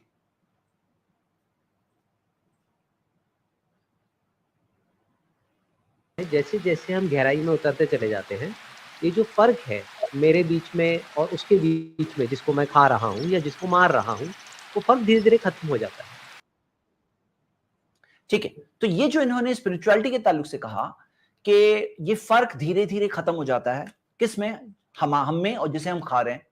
तो ये फर्क हमें प्लांट्स के ताल्लुक से भी सोचना चाहिए, एनिमल्स के ताल्लुक से भी। लेकिन यहां पर एक आइडियोलॉजी है और मैं उनसे यही कहूंगा कि आप इस चीज के बारे में सोचें। ये आइडियोलॉजी ये है कि हम सब जो मिसाल के तौर पे जो कुत्ता है, बिल्ली है, या उसके अलावा जो कॉकरोच है, या मान लीजिए जो बकरा बकरी, हाँ, ये सब भी है, तो ये माना जाता है कि हम सब सेम है, हम सब सेम है, मतलब सब में फर्क नहीं है। लेकिन आप दुनिया में देख सकते हो, आप देखोगे कि इंसानों में और एनिमल्स में एक बहुत बड़ा डिफरेंस है। और ये क्लियरली देख सकते हैं, आपको एनिमल्स की बनाई हुई मार्केट, बिल्डिंग, टावर, हाँ, ट्रेडिंग कर रहे हैं, वो सब नहीं मिलता है। उनका सर्वाइवल होता है इंपॉर्टेंट, वो अपने सर्वाइवल के हद तक की सोच रखते हैं। लेकिन इंसान जो है, उन्हें एक हायर विजन दिया गया है, सोचने की क्षमता दी गई है। हम इंसान आज दुनिया में अच्छा बुरा बहुत सारी चीजें कर रहे हैं। तो इंसान में और जानवरों में फर्क है। अब ये जो आइडियोलॉजिकली जो संदीप कह रहे हैं बार बार, वो उस चीज से कनेक्ट होती है। क्यों? क्योंकि उनका ये मानना है कहीं कि वो जानवर भी जो है, वो तुम हो सकते थे, तुम वो जानवर हो सकते थे जिसे तुम स्लॉटर कर रहे हो। तो यहां से वो बात पैदा हो रही है। तो आपके सामने मैं बात कह रहा हूं कि ये चीज के अंदर एक्चुअली एक बहुत बड़ी बात है जो हम सबको सोचना चाहिए। कि ये जो कहा जाता है कि भाई, जैसे अब कई बार हम कहते हुए सुनते हैं ना लोगों को कि पता नहीं मैंने क्या अच्छा काम किया कि मेरे साथ ऐसा हो गया, और पता नहीं मैंने क्या बुरा किया है कि ऐसा हो गया। मतलब ये माना जाता है कि कोई पिछले उसकी जिंदगी में, उसने पिछले जन्म में उसने कुछ अच्छा किया है, उसका परिणाम मिल रहा है कि आज अच्छा हो रहा है, और पिछले जन्म में कुछ बुरा किया है तो उसका परिणाम मिल रहा है कि उसके साथ बुरा हो रहा है। ये सोच कहीं गलत है हम इंसानों के लिए, कहीं गलत है हम इंसानों के लिए। इसलिए गलत है क्योंकि आप देख सकते हो कि हम सब इंसान जो है ना, ये इंसानों में कोई तकलीफ में है ना, तो ऐसा नहीं है कि कोई तकलीफ उसके सामने पिछले जन्म की तकलीफ आई है। क्यों? ये आजमाइश है। इस चीज से क्या होता है ना, जो अच्छे हाल में ना वो कहेगा जरूर मैंने पिछले जन्म में कुछ अच्छा किया है, और कोई बुरे हाल में ना वो कहेगा कि पता नहीं क्या किया। तो असलियत ये है, रियल बात तो ये है ना मेरे ब्रदर्स एंड सिस्टर्स, ये पैसा भी एक परीक्षा है और ये भी तकलीफ भी परीक्षा है। और ये सब कहना कि जानवर और हम सेम हैं, ये बात एक्चुअली सही नहीं है। हमें जिम्मेदार बनाया गया है कि हमें उनका केयर करना है, हमें उन्हें संभालना है। ऐसा नहीं कि सब सेम है। हम इंसान आए हैं, जीवन दुनिया में हम जी रहे हैं, यहां से जाएंगे, यहां से रिजल्ट मिलेगा। लास्ट में मैं एक वीडियो प्ले करूंगा संदीप की, और जिसमें मैं देख रहा हूं कि उन्होंने एक बहुत अच्छी बात कही है। मैं अप्रिशिएट करना चाहता हूं, इस बात को अप्रिशिएट करना चाहता हूं। लेकिन मैंने पाया कि ये वीडियो जो है, ये कॉन्ट्रडिक्ट कर रही है उनकी इस वीडियो में कही हुई बात से। अपना बहुत स्ट्रॉन्ग बिलीफ बना लेंगे कि भाई मैं अप्रिशिएट नॉन वेजिटेरियन होना, जैसे फॉर एग्जांपल हम अपना एक बहुत स्ट्रॉन्ग बिलीफ बना लेंगे कि भाई नॉन वेजिटेरियन होना गलत है, वेजिटेरियन होना ठीक है, घास फूस मतलब अच्छा है, और नॉन वेजिटेरियन जो खाते हैं वो लोग सब गंदे लोग, व्हाटएवर। तो आप नहीं भी चाहोगे तो जैसे ही कोई ऐसा बंदा आएगा तो आप उसको जज करने लग जाओगे। नहीं भी बोलोगे तो आपके फेस पे नजर आ जाएगा, आपके फेस पे मतलब उसको समझ आ जाएगा कि you don't like that person. तो इसकी शुरुआत कहाँ से हो रही है? हमने अपनी सोच को बहुत स्ट्रांगली पकड़ लिया है कि जो मैं सोच रही हूँ वो ही ठीक, जो वो सोच रहा है वो गलत है। द मोमेंट यू से कि जो मैं सोच रही हूँ वो बिल्कुल ठीक है, तो बाकी अपने आप ही गलत प्रूव होंगे, जिनकी भी सोच आपकी सोच से मैच नहीं होती। तो समझदारी इसे कहेंगे कि हम पहले अपनी खुद की सोच पे ही एक क्वेश्चन मार्क लगा दें। I may be right, I may be wrong, तो आई बी हम्बल। तो ये जो कह रहे हैं ना कि हमें अपनी सोच पे क्वेश्चन मार्क लगाना चाहिए, फैक्ट ये है ना कि ऐसा नहीं है। ये समझना कि दुनिया में सिर्फ सब चीज सही हो सकती है, दुनिया में सब चीज सही हो सकती है, ऐसा नहीं है। फैक्ट ये है ना मेरे ब्रदर्स एंड सिस्टर्स, कोई चीज सही होती है, कोई चीज गलत होती है। और ये मानना कि एनिमल्स को मारना एक पाप है, क्राइम है, क्रिमिनल ये चीज है, ये बात खुद एक सोच, एक रॉन्ग सोच है। तो मैं कह रहा हूं कि वहां पे मैं अप्रिशिएट ये करना चाहता हूं कि वो जो कह रहे हैं कि हमें थोड़ा ओपन थॉट रखना चाहिए, लेकिन ये सिमिलर चीज आप इस वीडियो में कहीं कॉन्ट्राडिक्ट होती दिखी। तो फाइनली मैं यही कहूंगा, ये मैंने कुछ ऑब्जर्वेशंस रखे हैं, रिसर्च प्रेजेंट की, और हम सब इंसान को ट्रुथ सीकर बनना चाहिए, सच्चाई क्या है फॉलो करना है, वही हमारी जिंदगी भर का मकसद है। आखिर में हम सब इंसानों का मालिक एक ही है, हम सबका एक ही मालिक है, और हम सबका परिणाम जो देखेंगे ना, तो ऐसा नहीं कि हिंदू का अलग परिणाम हो जाएगा, मुस्लिम का अलग होगा, सबके सब उसी तरह मरने के बाद जिंदा होने वाले हैं। इस आसमान और जमीन के मालिक के सामने हम खड़े होने वाले हैं, हम सबका हिसाब होगा, हम सबको रिजल्ट मिलेगा, अच्छा किए तो अच्छा मिलेगा, बुरा किए तो उसकी सजा मिलेगी। तो जिंदगी में हमें फैसला करना है क्या सही है क्या गलत है। हम सबका मालिक एक है, हमारी सारी इबादत वर्शिप सिर्फ उसी एक की होनी चाहिए। कल रिजल्ट आने वाला है, यही सच्चाई है जो प्रॉफिट मोहम्मद सल्लल्लाहु अलैहि वसल्लम ने प्रेजेंट किया, और यही सच्चाई को कुरान में बताया गया है, सारे पिछले प्रॉफिट्स ने प्रेजेंट किया। वही बात मैंने भी आपके सामने रखी, और संदीप को भी मैं बात कह रहा हूं। और मैं ये कह रहा हूं कि संदीप माहेश्वरी की वीडियोस जो मैंने देखी है, तो मैंने यही देखा, एक बैलेंस्ड और एक लॉजिकल और कॉमन सेंस वाले इंसान दिखते हैं। तो मैं उनसे यही कहता हूं कि आप इस बात को भी इवैल्यूएट करिए, और मेरी बात के ताल्लुक से भी आपका फीडबैक मैं चाहूंगा कि आप जरूर दीजिए इस वीडियो का फीडबैक, और कोई बात सही हो तो जरूर कबूल करिए। Thank you so much. अब हम 5 गेस्ट को लेंगे हमारे आज की स्ट्रीम में, और लिंक शेयर कर रहे हैं।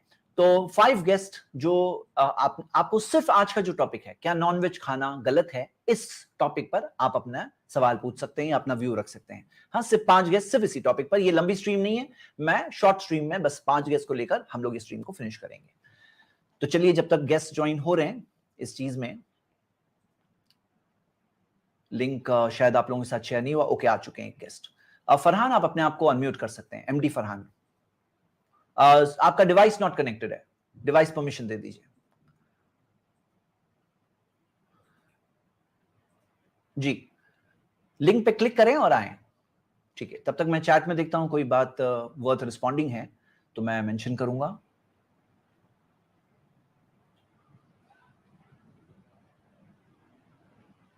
चलिए, वो जब तक हो रहा है, ओके, यस। मोहम्मद फरहानुद्दीन जी, अपने आप को अनम्यूट करें। चलिए, इमरान खान। अस्सलाम वालेकुम जैद भाई। वालेकुम सलाम रहमतुल्लाह। हाँ जैद भाई, जैद भाई जी जी जैद भाई, एक इम्पोर्टेंट पॉइंट है जो बहुत ज्यादा पेश किया जाता है। ये हाँ जैद भाई, जी सुन रहा हूं, बताइए। आवाज आ रहा है? आ रही है जी। हाँ, तो एक इम्पोर्टेंट पॉइंट जो बहुत ज्यादा पेश किया जाता है, वो ये कहते हैं कि बीफ खाने से कुछ कार्बन एमिशन बहुत ज्यादा होता है, बहुत सारे रिपोर्ट्स पेश करते हैं जी। तो इसकी क्या हकीकत है? ये बहुत ज्यादा पेश किया जाता है, इस पे आपने शायद टच नहीं किया जी।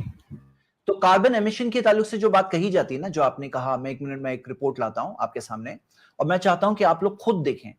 देखिए क्या होता है ना, यहाँ पे बहुत सारी चीजें जो है ना, वो आइडियोलॉजिकली मोटिवेटेड हो जाती है, और ये ऐसे नहीं होना चाहिए। इंसाफ की दुनिया में, इंसाफ की दुनिया में आइडियोलॉजिकली मोटिवेटेड प्रोपेगेंडा नहीं होना चाहिए। जो बात कहो तो प्रूफ के साथ कहो। देखिए, मैं आपके सामने ला रहा हूं, ये जो कार्बन एमिशंस वाली बात जो है, ये चीज की शुरुआत कहां से हुई मैं आपको यहां से बताता हूं। United Nations Food and agriculture Organization की 2006 में पब्लिश स्टडी थी, लाइफ स्टॉक्स लॉन्ग शैडो। उसमें क्या बताया गया कि लाइफ स्टॉक की वजह से 18% of the green house gas emissions होते हैं। लाइफ स्टॉक की वजह से, ये जो जानवरों को पालते हैं ना, उसकी वजह से ग्रीन हाउस गैसेस 18% पैदा होते हैं। 18% जो एयर पोल्यूशन वगैरह वो पैदा होता है ये लाइफ स्टॉक की वजह से। और उसके अंदर ये बताया जाता है वो लोग डकार बहुत देती है एनिमल्स वगैरह। ये सब बात अगर सुन के भी बहुत ऑड लगती है बात कि कैसे ऐसे हो सकता है। यानी यहां तक कहा गया कि भाई ये ट्रांसपोर्ट से भी ज्यादा इसके अंदर पोल्यूशन आता है। ओके, लेकिन ये बात को आप देखोगे, ये clear centre clarity and leadership for environmental awareness and research, इसके अंदर जो प्रोफेसर फ्रैंक, उन्होंने ये चीज को जो स्पीच प्रेजेंट हुई उसको पॉइंट आउट किया। और वहीं पर उन्होंने जब ऑब्जेक्शन लिया सैन फ्रांसिस्को में, तो उसके बाद में FAO ने, food and agriculture organization, immediately owned up its error को ओन अप किया। And unfortunately, the agency's initial claim that livestock was responsible for the lion's share of the world's green gas emissions has already received wide coverage, and to this day we struggle to unring the bell. वो कह रहे हैं कि ये चीज भले ही FAO ने accept कर लिया, लेकिन उसके बाद भी वो प्रोपेगेंडा, खासतौर से जो रिलीजियसली मोटिवेटेड प्रोपेगेंडा ने उस चीज को इतना स्प्रेड किया कि ये चीज आज तक चल रही है। अगर आप देखोगे ग्रीन हाउस गैसेस के ताल्लुक से, ये देखिए इसके अंदर आता है कि ये नीचे की तरफ 2.3 gigatons of carbon dioxide equivalent of 5% of the total, ये एक रिपोर्ट में आया है। कार्स और livestock which contribute more to climate change, cars की वजह से कि जानवरों की ये रेयरिंग की वजह से। तो इसके अंदर देखा गया कि जानवरों की रेयरिंग की वजह से जो डायरेक्ट एमिशंस है वो काफी कम है। हाँ, काफी कम है। वो रिपोर्ट में, FAO की रिपोर्ट के अंदर ये रॉन्ग आई थी बात। और ये भी देखिए इसके अंदर, इस रिपोर्ट में तो 3.9% of the total US green house gas emissions आया है। ये EPA, इंडिया, अमेरिकन गवर्नमेंट की ये रिपोर्ट के अंदर आया है।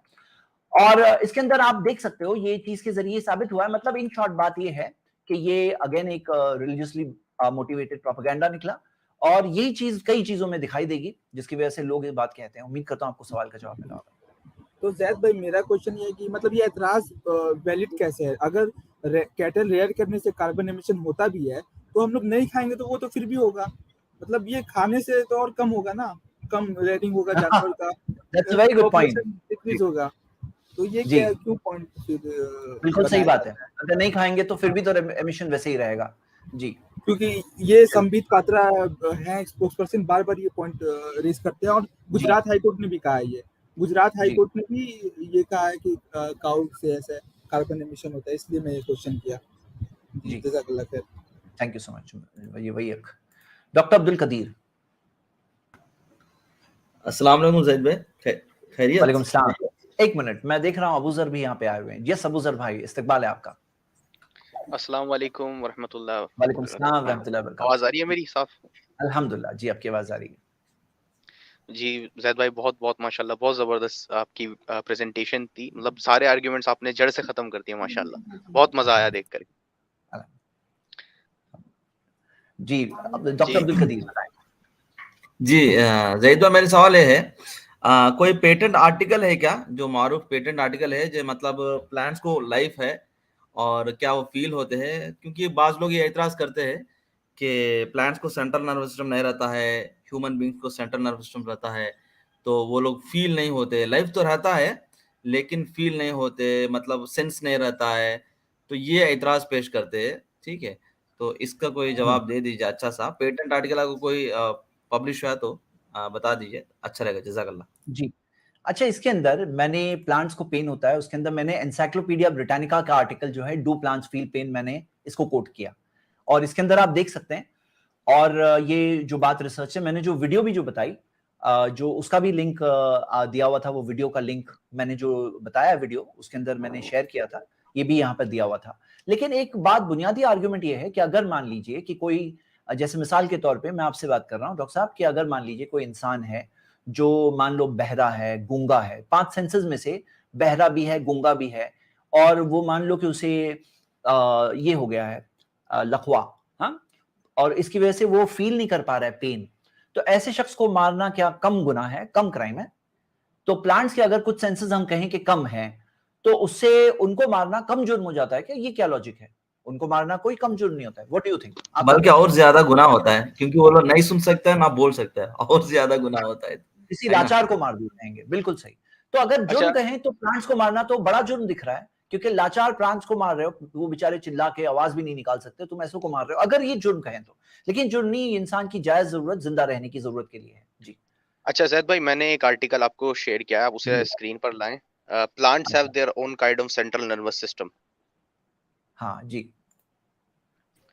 माशाल्लाह। तो इस आर्टिकल में आपको पता चलेगा कि प्लांट्स के पास भी अपनी तरह का सेंट्रल, ऑब्वियसली वो एक डिफरेंट चीज है, डिफरेंट लिविंग बीइंग है, तो उनके पास भी अपनी तरह का सेंट्रल नर्वस सिस्टम है। जैसे बहुत सारी रिसर्चेस हैं कि प्लांट्स रिमेंबर रख सकते हैं, याद रख सकते हैं। प्लांट्स के पास अपनी तरह का एक याददाश्त का मैकेनिज्म होता है जिससे प्लांट्स याद रख सकते हैं, प्लांट्स देख सकते हैं, प्लांट्स जो है वो डिसीजन ले सकते हैं। ये पूरी रिसर्च है, इसके ऊपर बहुत सारी बुक्स भी लिखी जा चुकी हैं। तो प्लांट्स के पास अपनी तरह का एक याददाश्त का मैकेनिज्म भी होता है, प्लांट्स के पास अपनी तरह का एक सेंट्रल नर्वस सिस्टम भी होता है, एनिमल्स की तरह।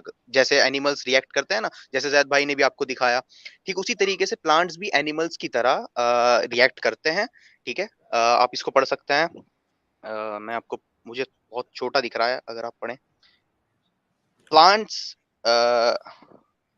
ऊपर करें, प्लांट्स में lack brain but they have a nervous system of a sort, and now plant biologists have discovered that when a leaf gets eaten it warns other leaves by using some of the same signal as animals। तो ये आप clearly देख सकते हैं कि plants biologist ने discover किया है कि जैसे प्लांट्स को कोई काटता है, ठीक है, कोई कीड़ा ना काटा, तो वो दूसरे लीव्स को वार्न कर देती है कि अब हमको खाने वाला आ चुका है, ताकि वो अपने एक डिफेंस मैकेनिज्म डेवलप कर सके। तो यानी प्लांट्स को भी अच्छा नहीं लग रहा कि आप उसे काट, जैसे आप है, आपकी उंगली पे कोई बाइट करेगा तो आपको अच्छा नहीं लगेगा, आप कुछ ना कुछ रिएक्ट करोगे। सेम वे में प्लांट्स भी रिएक्ट करते हैं, ठीक है, बस वो हम उनको देख नहीं सकते लेकिन वो रिएक्ट कर रहे होते हैं। ठीक है, तो प्लांट्स को भी अच्छा नहीं लग रहा कि आप उनको काटें। कौन सा ये, और ये चीज एवोल्यूशन के भी खिलाफ जाता है। जैसे बहुत से जो साइंस का सहारा लेते हैं ना, तो एवोल्यूशन के भी खिलाफ जाता है कि प्लांट्स भी ऐसे नहीं होंगे कि अगर आप प्लांट्स को काटोगे तो वो आपको काटने देंगे, या प्लांट्स को आप मारोगे तो वो अपना मैकेनिज्म कोई डेवलप नहीं करेंगे खुद को बचाव के लिए। तो प्लांट्स भी अपना बचाव करते हैं। तो ये चीज भी डिस्कवरीज में आज हमको पता है। ठीक है, बिल्कुल सही, माशाल्लाह। और यही आर्टिकल मैंने अपने प्रेजेंटेशन में उसका ही लिंक बताया था और फिर बताया था, लेकिन अभी हाँ जी वही है। एक छोटा सवाल है जाते जाते, वो क्या दूसरा स्क्रिप्चर्स के मतलब जो दूसरे रिलीजन के जो लोग तो नहीं खाते, क्या ये वाकई दूसरा स्क्रिप्चर्स में लिखा हुआ है कि मांसाहार खाना गलत है? क्या मैं जानना चाहता हूँ, मुझे पता नहीं है जी। आपको दूसरे रिलीजन के स्क्रिप्चर्स में बहुत सारे ऐसे रेफरेंसेस मिलेंगे, फ्रॉम हिंदू रिलीजियस स्क्रिप्चर्स भी मिलेंगे कि पुराने जमाने में किया जाता था, सैक्रिफाइस के तौर पे भी किया जाता था और खाया भी जाता था, और स्क्रिप्चर्स में तो बहुत सारे रेफरेंसेस हैं। अब आज जो चीज प्रैक्टिस की जा रही है, फॉलो की जा रही है, हम उसके पर्सपेक्टिव से एनालाइज कर रहे थे, लेकिन स्क्रिप्चरल तौर पर हिंदू रिलीजियस स्क्रिप्चर्स में भी ये बात मौजूद है, जैसा कि हम देख सकते हैं। ठीक है डॉक्टर साहब, शुक्रिया, जज़ाकल्लाह खैर। हमारे थर्ड गेस्ट को हम लेते हैं, नित्या राय। नित्या राय। हाँ, हेलो सर, आवाज आ रही है? जी आवाज आ रही है, बताइए। हाँ, आपने एक पूर्ण जन्म से रिलेटेड एक क्वेश्चन पूछा, तो मतलब इस्लाम के हिसाब से लाइफ एक टेस्ट है, तो जी हाँ, किसी का टेस्ट हार्ड और किसी का टेस्ट आसान कैसे है? मतलब कि जो रिच है उसका थोड़ा आसान टेस्ट है, किसी का थोड़ा हार्ड टेस्ट है, ऐसा क्यों? जी हाँ, बिल्कुल सही। किसी का एग्जाम टफ है, किसी का इजियर दिखता है, लेकिन प्रॉब्लम क्या है ना नित्या भाई, जिसे लोग इजी समझते हैं ना, वो टफ से भी टफ है। जैसे लोग क्या समझते हैं, पैसा है किसी के पास, ऐश और दौलत है, उसका इजी एग्जाम है, लेकिन हकीकत में यह है कि उसका एग्जाम तो ज्यादा डिफिकल्ट है। क्यों? क्योंकि कोई अगर गरीब है ना, वो ऊपर वाले को ज्यादा याद करेगा, ट्रैक में रहेगा, लिमिट में रहेगा। जिसके पास पैसा है, गलत कर सकता है, उसके लिए ज्यादा बड़ा मुश्किल इम्तिहान है कि वो हो सकता है गलत करेगा। अगर ये दुनिया सब कुछ है तो हाँ, बात सही है कि उसको तो इजी मिला, लेकिन जब लाइफ आफ्टर डेथ देखेंगे तो कितने सारे ऐसे लोग हैं जो पैसे के उसमें फ्लो हो जाते हैं, पैसे के चीज में फ्लो हो जाते हैं। हम लोग समझते हैं उनको तो इजी मिल रहा है, हालांकि उनको टफ एग्जाम मिल रहा होता है। लेकिन ये बात है कि सबका सेम एग्जाम नहीं है। अब जैसे एग्जाम में हम दुनिया में देखते हैं कि दुनिया में हर साल सेम पेपर तो नहीं आता है, तो यहां पर अलग अलग एग्जाम हो वो बात नहीं है, जजमेंट फेयर होना चाहिए। कि मान लो कोई है जो मुश्किल हालात में था, जैसे कुरान के अंदर आता है कि हज किसके लिए फर्ज है? जिसके पास मन इस्तिता, जिसके पास इस्तिताअत है। अब जिसके पास इस्तिताअत यानी कैपेसिटी है, यानी कि हेल्थ है, मनी है, अवेलेबिलिटी है, तो उसके लिए हज फर्ज है, जिसके लिए नहीं है तो उसके लिए है ही नहीं। अब कोई है जो मालदार है, वो चैरिटी नहीं दे रहा है तो उसकी गिरफ्त होगी। कोई गरीब है, उसने चैरिटी नहीं दी, उसके पास तो था ही नहीं। तो सिचुएशन के हिसाब से जजमेंट हो, और जजमेंट फेयर हो, ये बहुत इंपॉर्टेंट है। और वो चीज के अंदर जो हमारा क्रिएटर है, जो आसमान और जमीन का बनाने वाला, और इतने परफेक्ट कैलकुलेशन से पूरी कायनात चल रही है, बेहुसबान दिया है कि परफेक्ट कैलकुलेशन से पूरी यूनिवर्स चल रहा है, तो वो आपके और मुझ में भी इंसाफ करेगा। जो चीज का आपको मिलना चाहिए बदला आपको मिलेगा, जो चीज का मुझे मिलना चाहिए मिलेगा। हम सबको अपनी सिचुएशन के हिसाब से हमारा जजमेंट होगा, और जजमेंट फेयर होगा। लेकिन हाँ, सबका एग्जाम अलग अलग है। और यहाँ पर मैं जैद भाई उस हदीस का भी आप जिक्र कर दें, जिस हदीस में आता है ना, सुनन निसाई की शायद हदीस है कि कयामत के टाइम तक लोग दीन से इतना परे हो जाएंगे कि उनको ये भी याद नहीं रहा करेगा, मतलब उनको अपना दीन तो याद रहेगा ही नहीं, बस उनको ये याद रहेगा कि हमारे कभी जो पुराने बुजुर्ग थे वो ला इलाहा इल्लल्लाह कहा करते थे, पूरा कलमा भी याद नहीं होगा, आधा याद होगा। तो साहबा ने पूछा कि ये कलमा उनको क्या फायदा देगा, तो रसूलुल्लाह ने फरमाया ये कलमा उनकी निजात का जरिया बनेगा। तो इससे सहाबी पता रसूल चला कि हुदैफा बिन यमान ने हाँ फरमाया, सही जी हदीस हाँ है जी, जी। अच्छा अच्छा जी हाँ, अच्छा। बिल्कुल, हाँ जी। तो क्या कहते हैं, तो इससे पता चलता है कि जजमेंट फेयर होगी, क्योंकि हालात के हिसाब से जजमेंट दी जाएगी। ऐसा नहीं होगा कि किसी को क्या कहते हैं, अनफेयर जजमेंट नहीं होगी। जी बिल्कुल सही, बिल्कुल सही। ये मेरे पास तो रेडी है हदीस, मैं ला सकता हूँ जी। आपका कोई सवाल नित्या भाई? Yes sir, yes sir. जी। एक मैं थोड़ा स्क्रिप्चर पढ़ा था इस्लामिक और हिंदू स्क्रिप्चर्स में पहले पढ़ चुका था, तो मैं कंपेयर कर रहा था कि इसमें रूल्स तो बहुत सारे कि हमें ये करना चाहिए, ये नहीं करना चाहिए, पर बहुत ज्यादा तरीका नहीं बताया जाता है कि उस रूल्स पे अमल कैसे करा जाए। जबकि जो बाकी हिंदू स्क्रिप्चर्स है उसमें तरीका भी बताया गया है कि इस रूल्स पे कैसे अमल किया जाए, जैसे अपने डिजायर्स को कैसे कंट्रोल किया जाए, या फिर ये सब। जी, आप अगर देखोगे इस्लाम के अंदर, जैसे मिसाल के तौर पे शराब मना है, लेकिन कैसे शराब को बैन किया गया, पूरे स्टेप्स के साथ हमें मिलती है बात। उसी तरह इस्लाम के अंदर अडल्ट्री मना है, यानी कि जिना मत करो, लेकिन उसका रोड मैप क्या है कि अडल्ट्री मत करो, यानी कोई मर्द और औरत को आउटसाइड मैरिज रिलेशंस नहीं करना चाहिए। तो लेकिन उसके अंदर पूरे प्रोटेक्टिव स्टेप्स पूरे दिए हुए हैं कि कैसे सेग्रीगेशन होगा, कैसे औरतों का हिजाब होगा, मतलब कई स्टेप्स है ताकि वो चीज अचीव हो। उसी तरह हम सबको ऊपर वाले के करीब आना है, तो कैसे हम करीब आएंगे? फर्ज से आएंगे जो कंपलसरी है, हराम चीजों से बचना है, पूरा एक सिस्टम है कैसे हम अपने डिजायर्स को कंट्रोल करें। तो उसका पूरा एक सिस्टम दिया हुआ है, तज़किया नफ्स कहते हैं, कि कैसे अपने अपने सोल को प्यूरिफाई करें, किस तरह से हम बेटर बने, किस तरह से हम आहिस्ता आहिस्ता नेकी पे आ सकते हैं, कैसे हम तौबा करें, रिपेंट करें, किस तरह से हमारा मालिक मर्सीफुल है।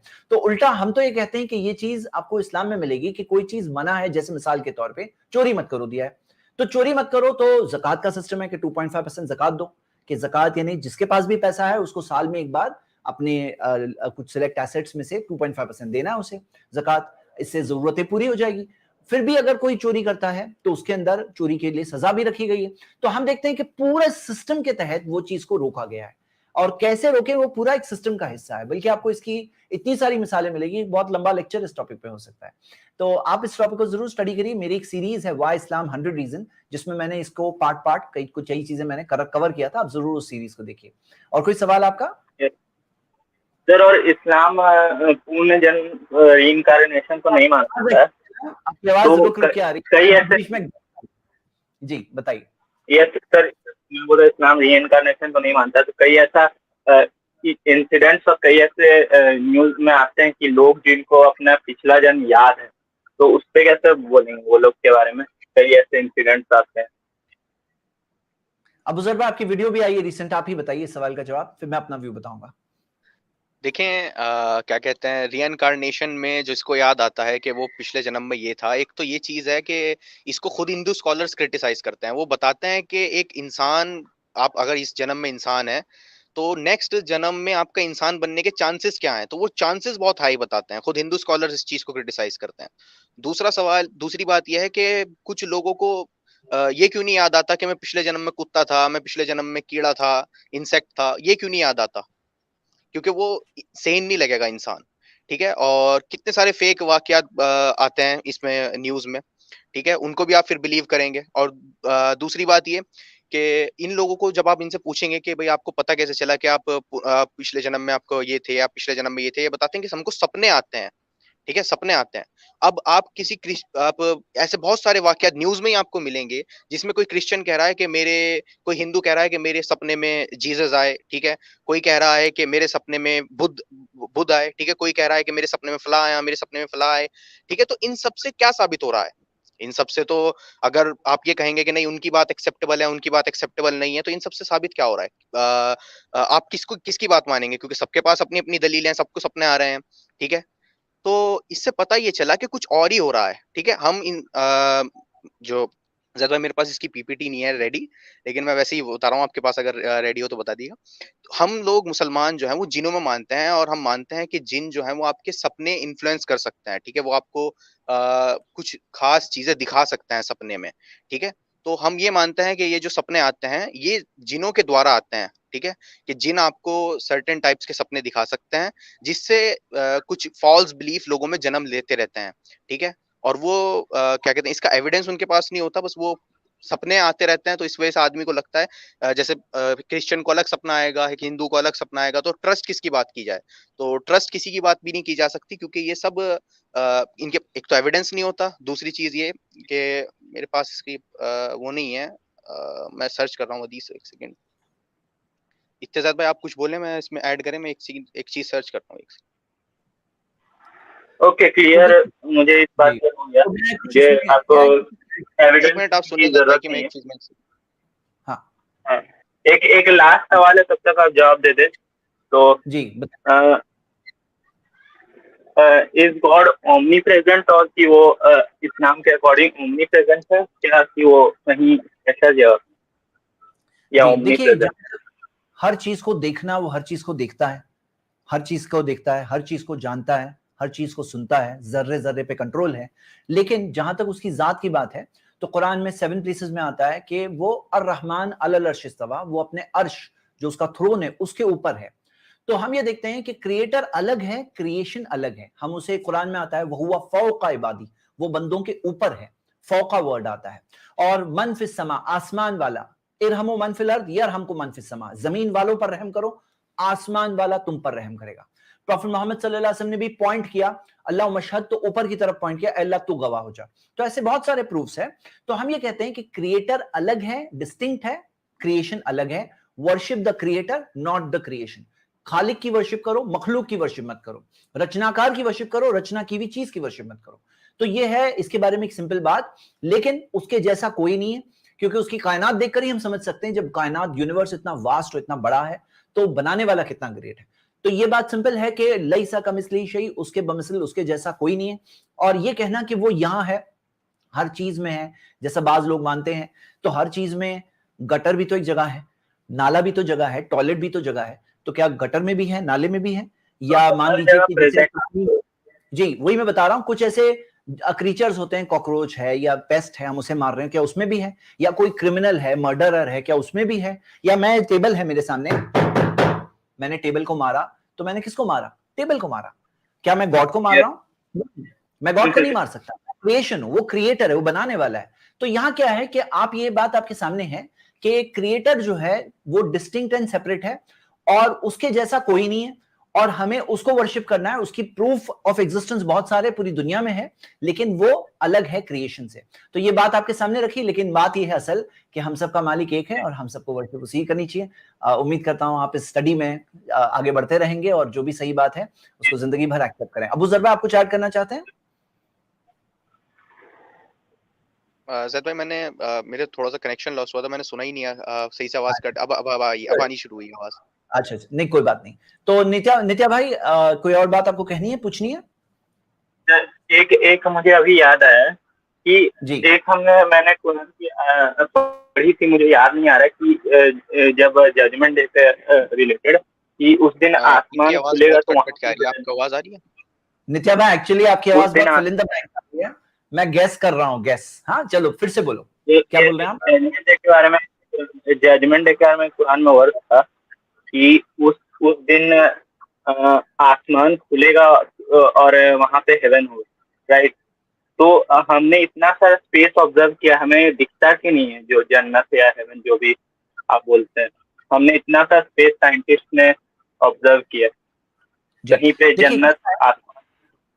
कुरान में दिया है कि वलक़द ज़य्यना समा दुनिया बिमसाबीहा, कि हमने दुनिया के आसमान को चिरागों से आरास्ता किया है, चिरागों से आरास्ता किया है, लैंप्स से। तो ये जो सितारे हैं ना, ये दुनिया, हमें बताया गया 7 आसमान है, और 7 आसमानों में जो 7 आसमान एक के ऊपर एक है, उसमें जो सबसे नीचे वाला आसमान है वो दुनिया का आसमान है। और ये जो दुनिया का आसमान है, इसको अल्लाह ने ब्यूटीफुल बनाया है लैंप से, यानी सितारों से। तो आप जो स्पेस देख रहे हो, हम जो यूनिवर्स देख रहे हैं, 93 बिलियन लाइट ईयर्स की उसकी विड्थ है, यानी एक कोने से दूसरे कोने तक देखो तो 9300 करोड़ साल तक रोशनी चलती रहेगी, तो एक एंड से दूसरे एंड तक जाएगी, आज जो नॉन यूनिवर्स है। तो ये जो यूनिवर्स है, ये है दुनिया का 7वां आसमान, उसके ऊपर 6ठा है, उसके ऊपर 5वां है, उसके ऊपर 4 वगैरह, और ऊपर जाकर हम देखें कि जन्नत उसके ऊपर है, जो 7 आसमान है उसके ऊपर जन्नत है, और उसके ऊपर अर्श है। तो हम देखते हैं कि ये जन्नत को हम कहां से देखेंगे, जब हमने ये 93 बिलियन लाइट ईयर्स ही नहीं देखे, हमने बहुत कम देखे। 9300 करोड़ साल तक रोशनी चल के आएगी, पूरी यूनिवर्स हम देखते हैं उतना जो हमारी जमीन है 450 करोड़ साल पुरानी है, तो कहां से हम देखेंगे, उतने साल तक लाइट आई ही नहीं है। तो यहां पर हम देखते हैं कि कुछ चीजें मिली है, हमने इनडायरेक्टली इन्फर किया है, कॉस्मिक माइक्रोवेव बैकग्राउंड रेडिएशन वगैरह, तो हमने ये 93 billion light years he actually observe नहीं किया।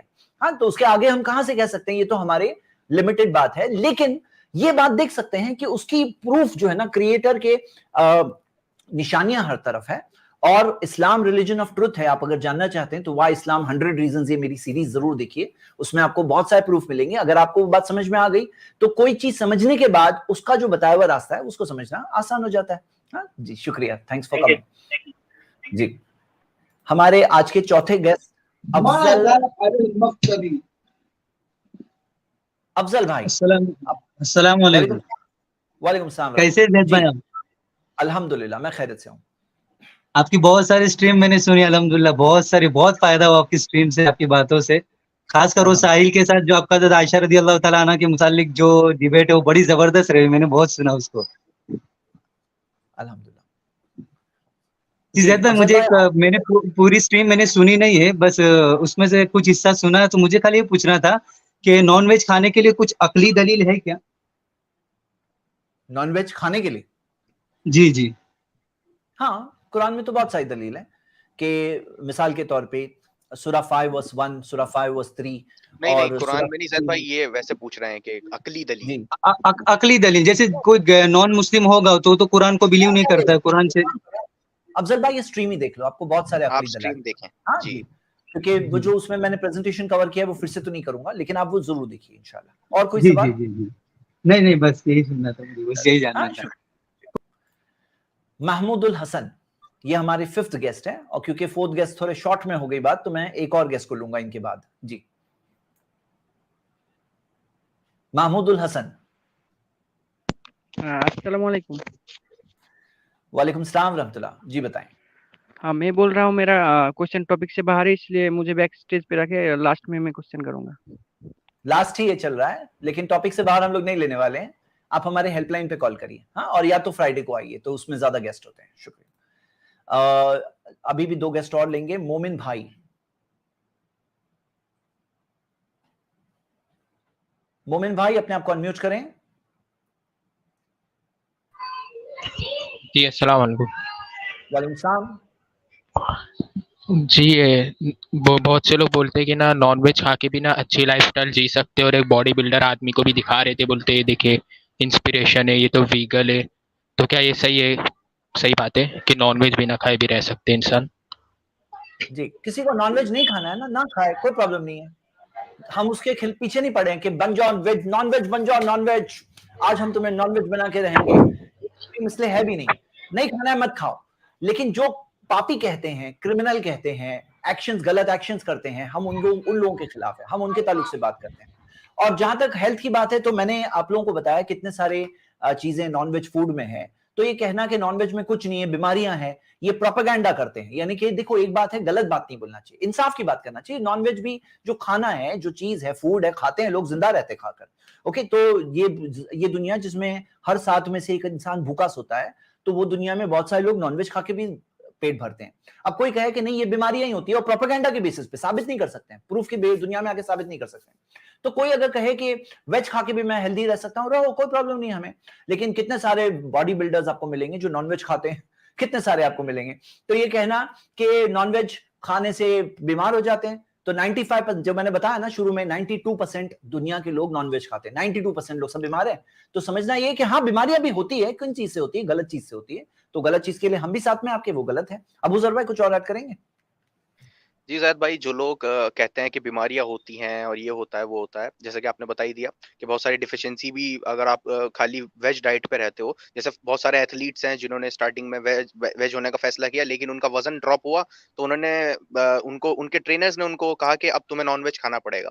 और दूसरी चीज ये है कि खाली अगर वेज डाइट से हम सारे न्यूट्रिएंट्स लेने की कोशिश करेंगे तो वेज डाइट जो है वो बहुत एक्सपेंसिव पड़ जाएगी इस हिसाब से, क्योंकि सारे एक ही जगह पे आपको नहीं मिलते। दूसरी चीज ये कि आप वर्ल्ड स्ट्रॉन्गेस्ट मैन की लिस्ट उठाकर देख लें, मेजॉरिटी बल्कि वर्ल्ड स्ट्रॉन्गेस्ट मैन में तो शायद ही कोई ऐसा होगा, मैं तो किसी को जानता नहीं जिसमें जो कि नॉन वेज ना खाता हो, ठीक है। और जो सबसे ज्यादा लोग जीते हैं, जिस बुक का नाम मैं भूल रहा हूँ, जो लोग 100 ईयर्स से ज्यादा जिए हैं, उनमें 90 से ज्यादा 95% लोग जो हैं वो नॉन वेज खाने वाले थे। तो क्या कहते हैं कि आपने इनका सवाल क्या था, एक बार और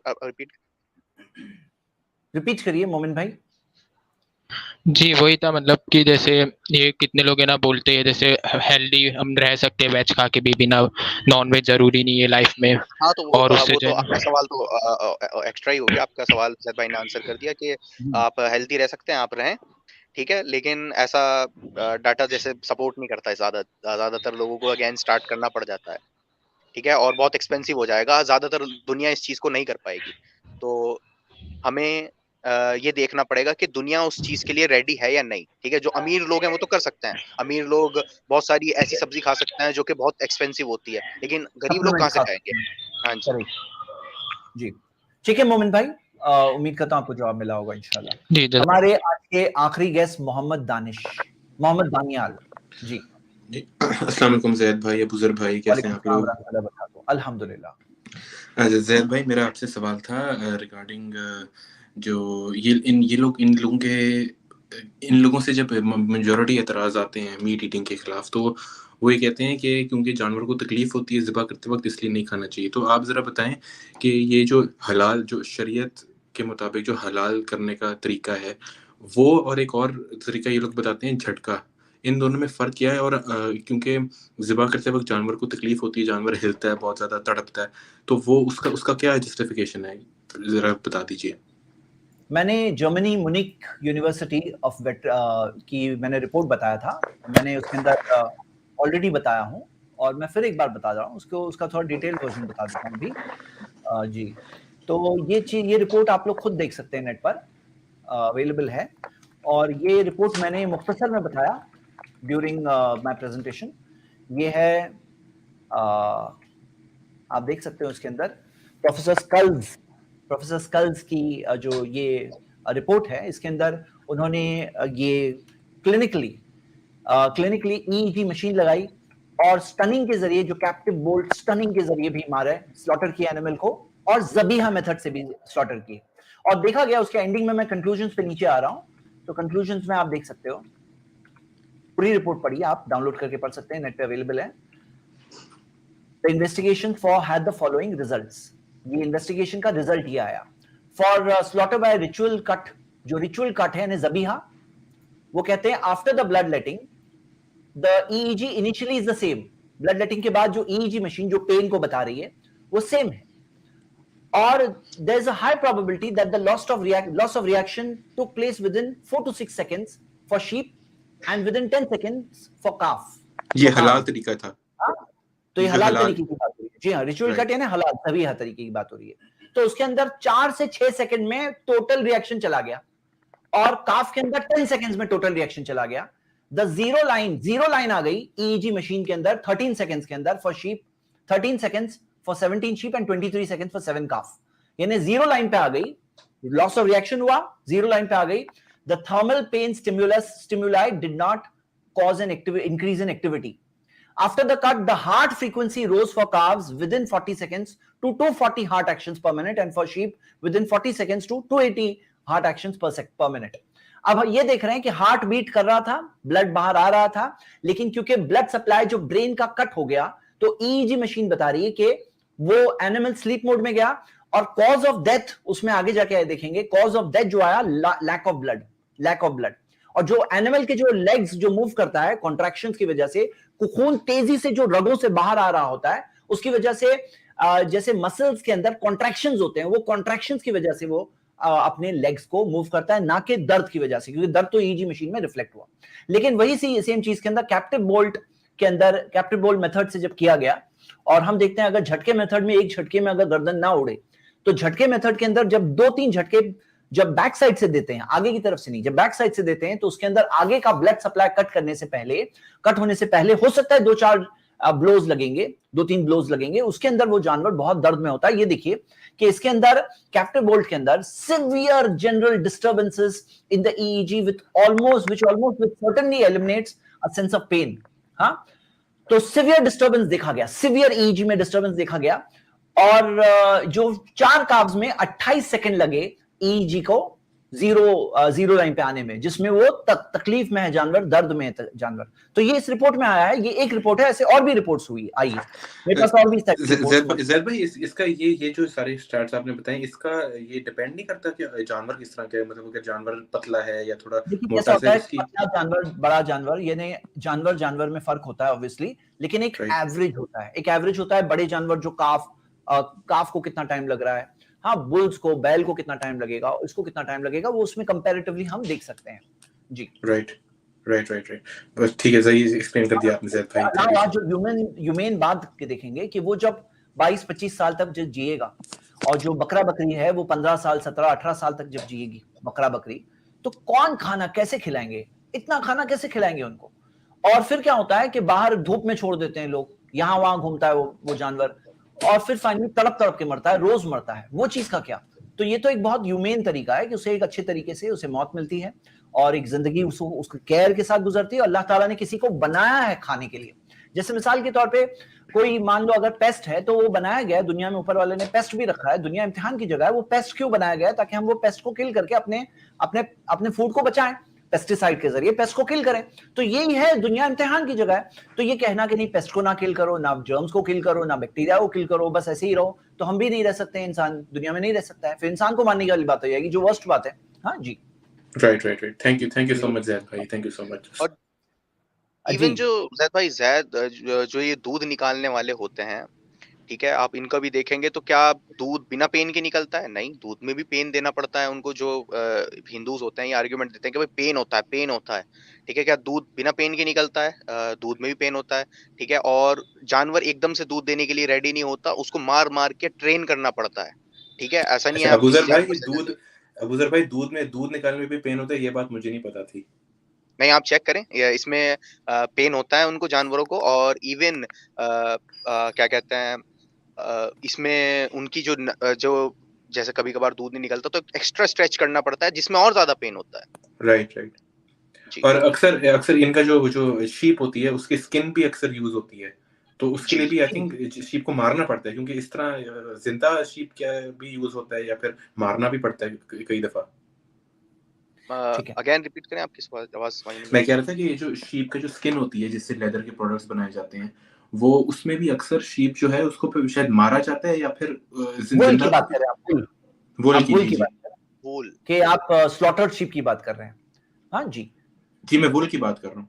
हाँ, वूल की, ठीक है। तो देखिए, हम लोगों को मर्सी सिखाई गई है, एनिमल्स के लिए भी मर्सी सिखाई गई है, और मर्सी वाला तरीका बताया गया है। और कुछ चीजें जो होती है ना, बड़े नुकसान से बचने के लिए, अभी छोटा नुकसान होता है, अगर वो दूध ना निकले तो भी उसको तकलीफ होगी वो एनिमल को। ऐसे बहुत सारी चीजें हैं जिसके अंदर एक इंसान एक पार्ट देख रहा है लेकिन दूसरे पार्ट को मिस कर रहा होता है।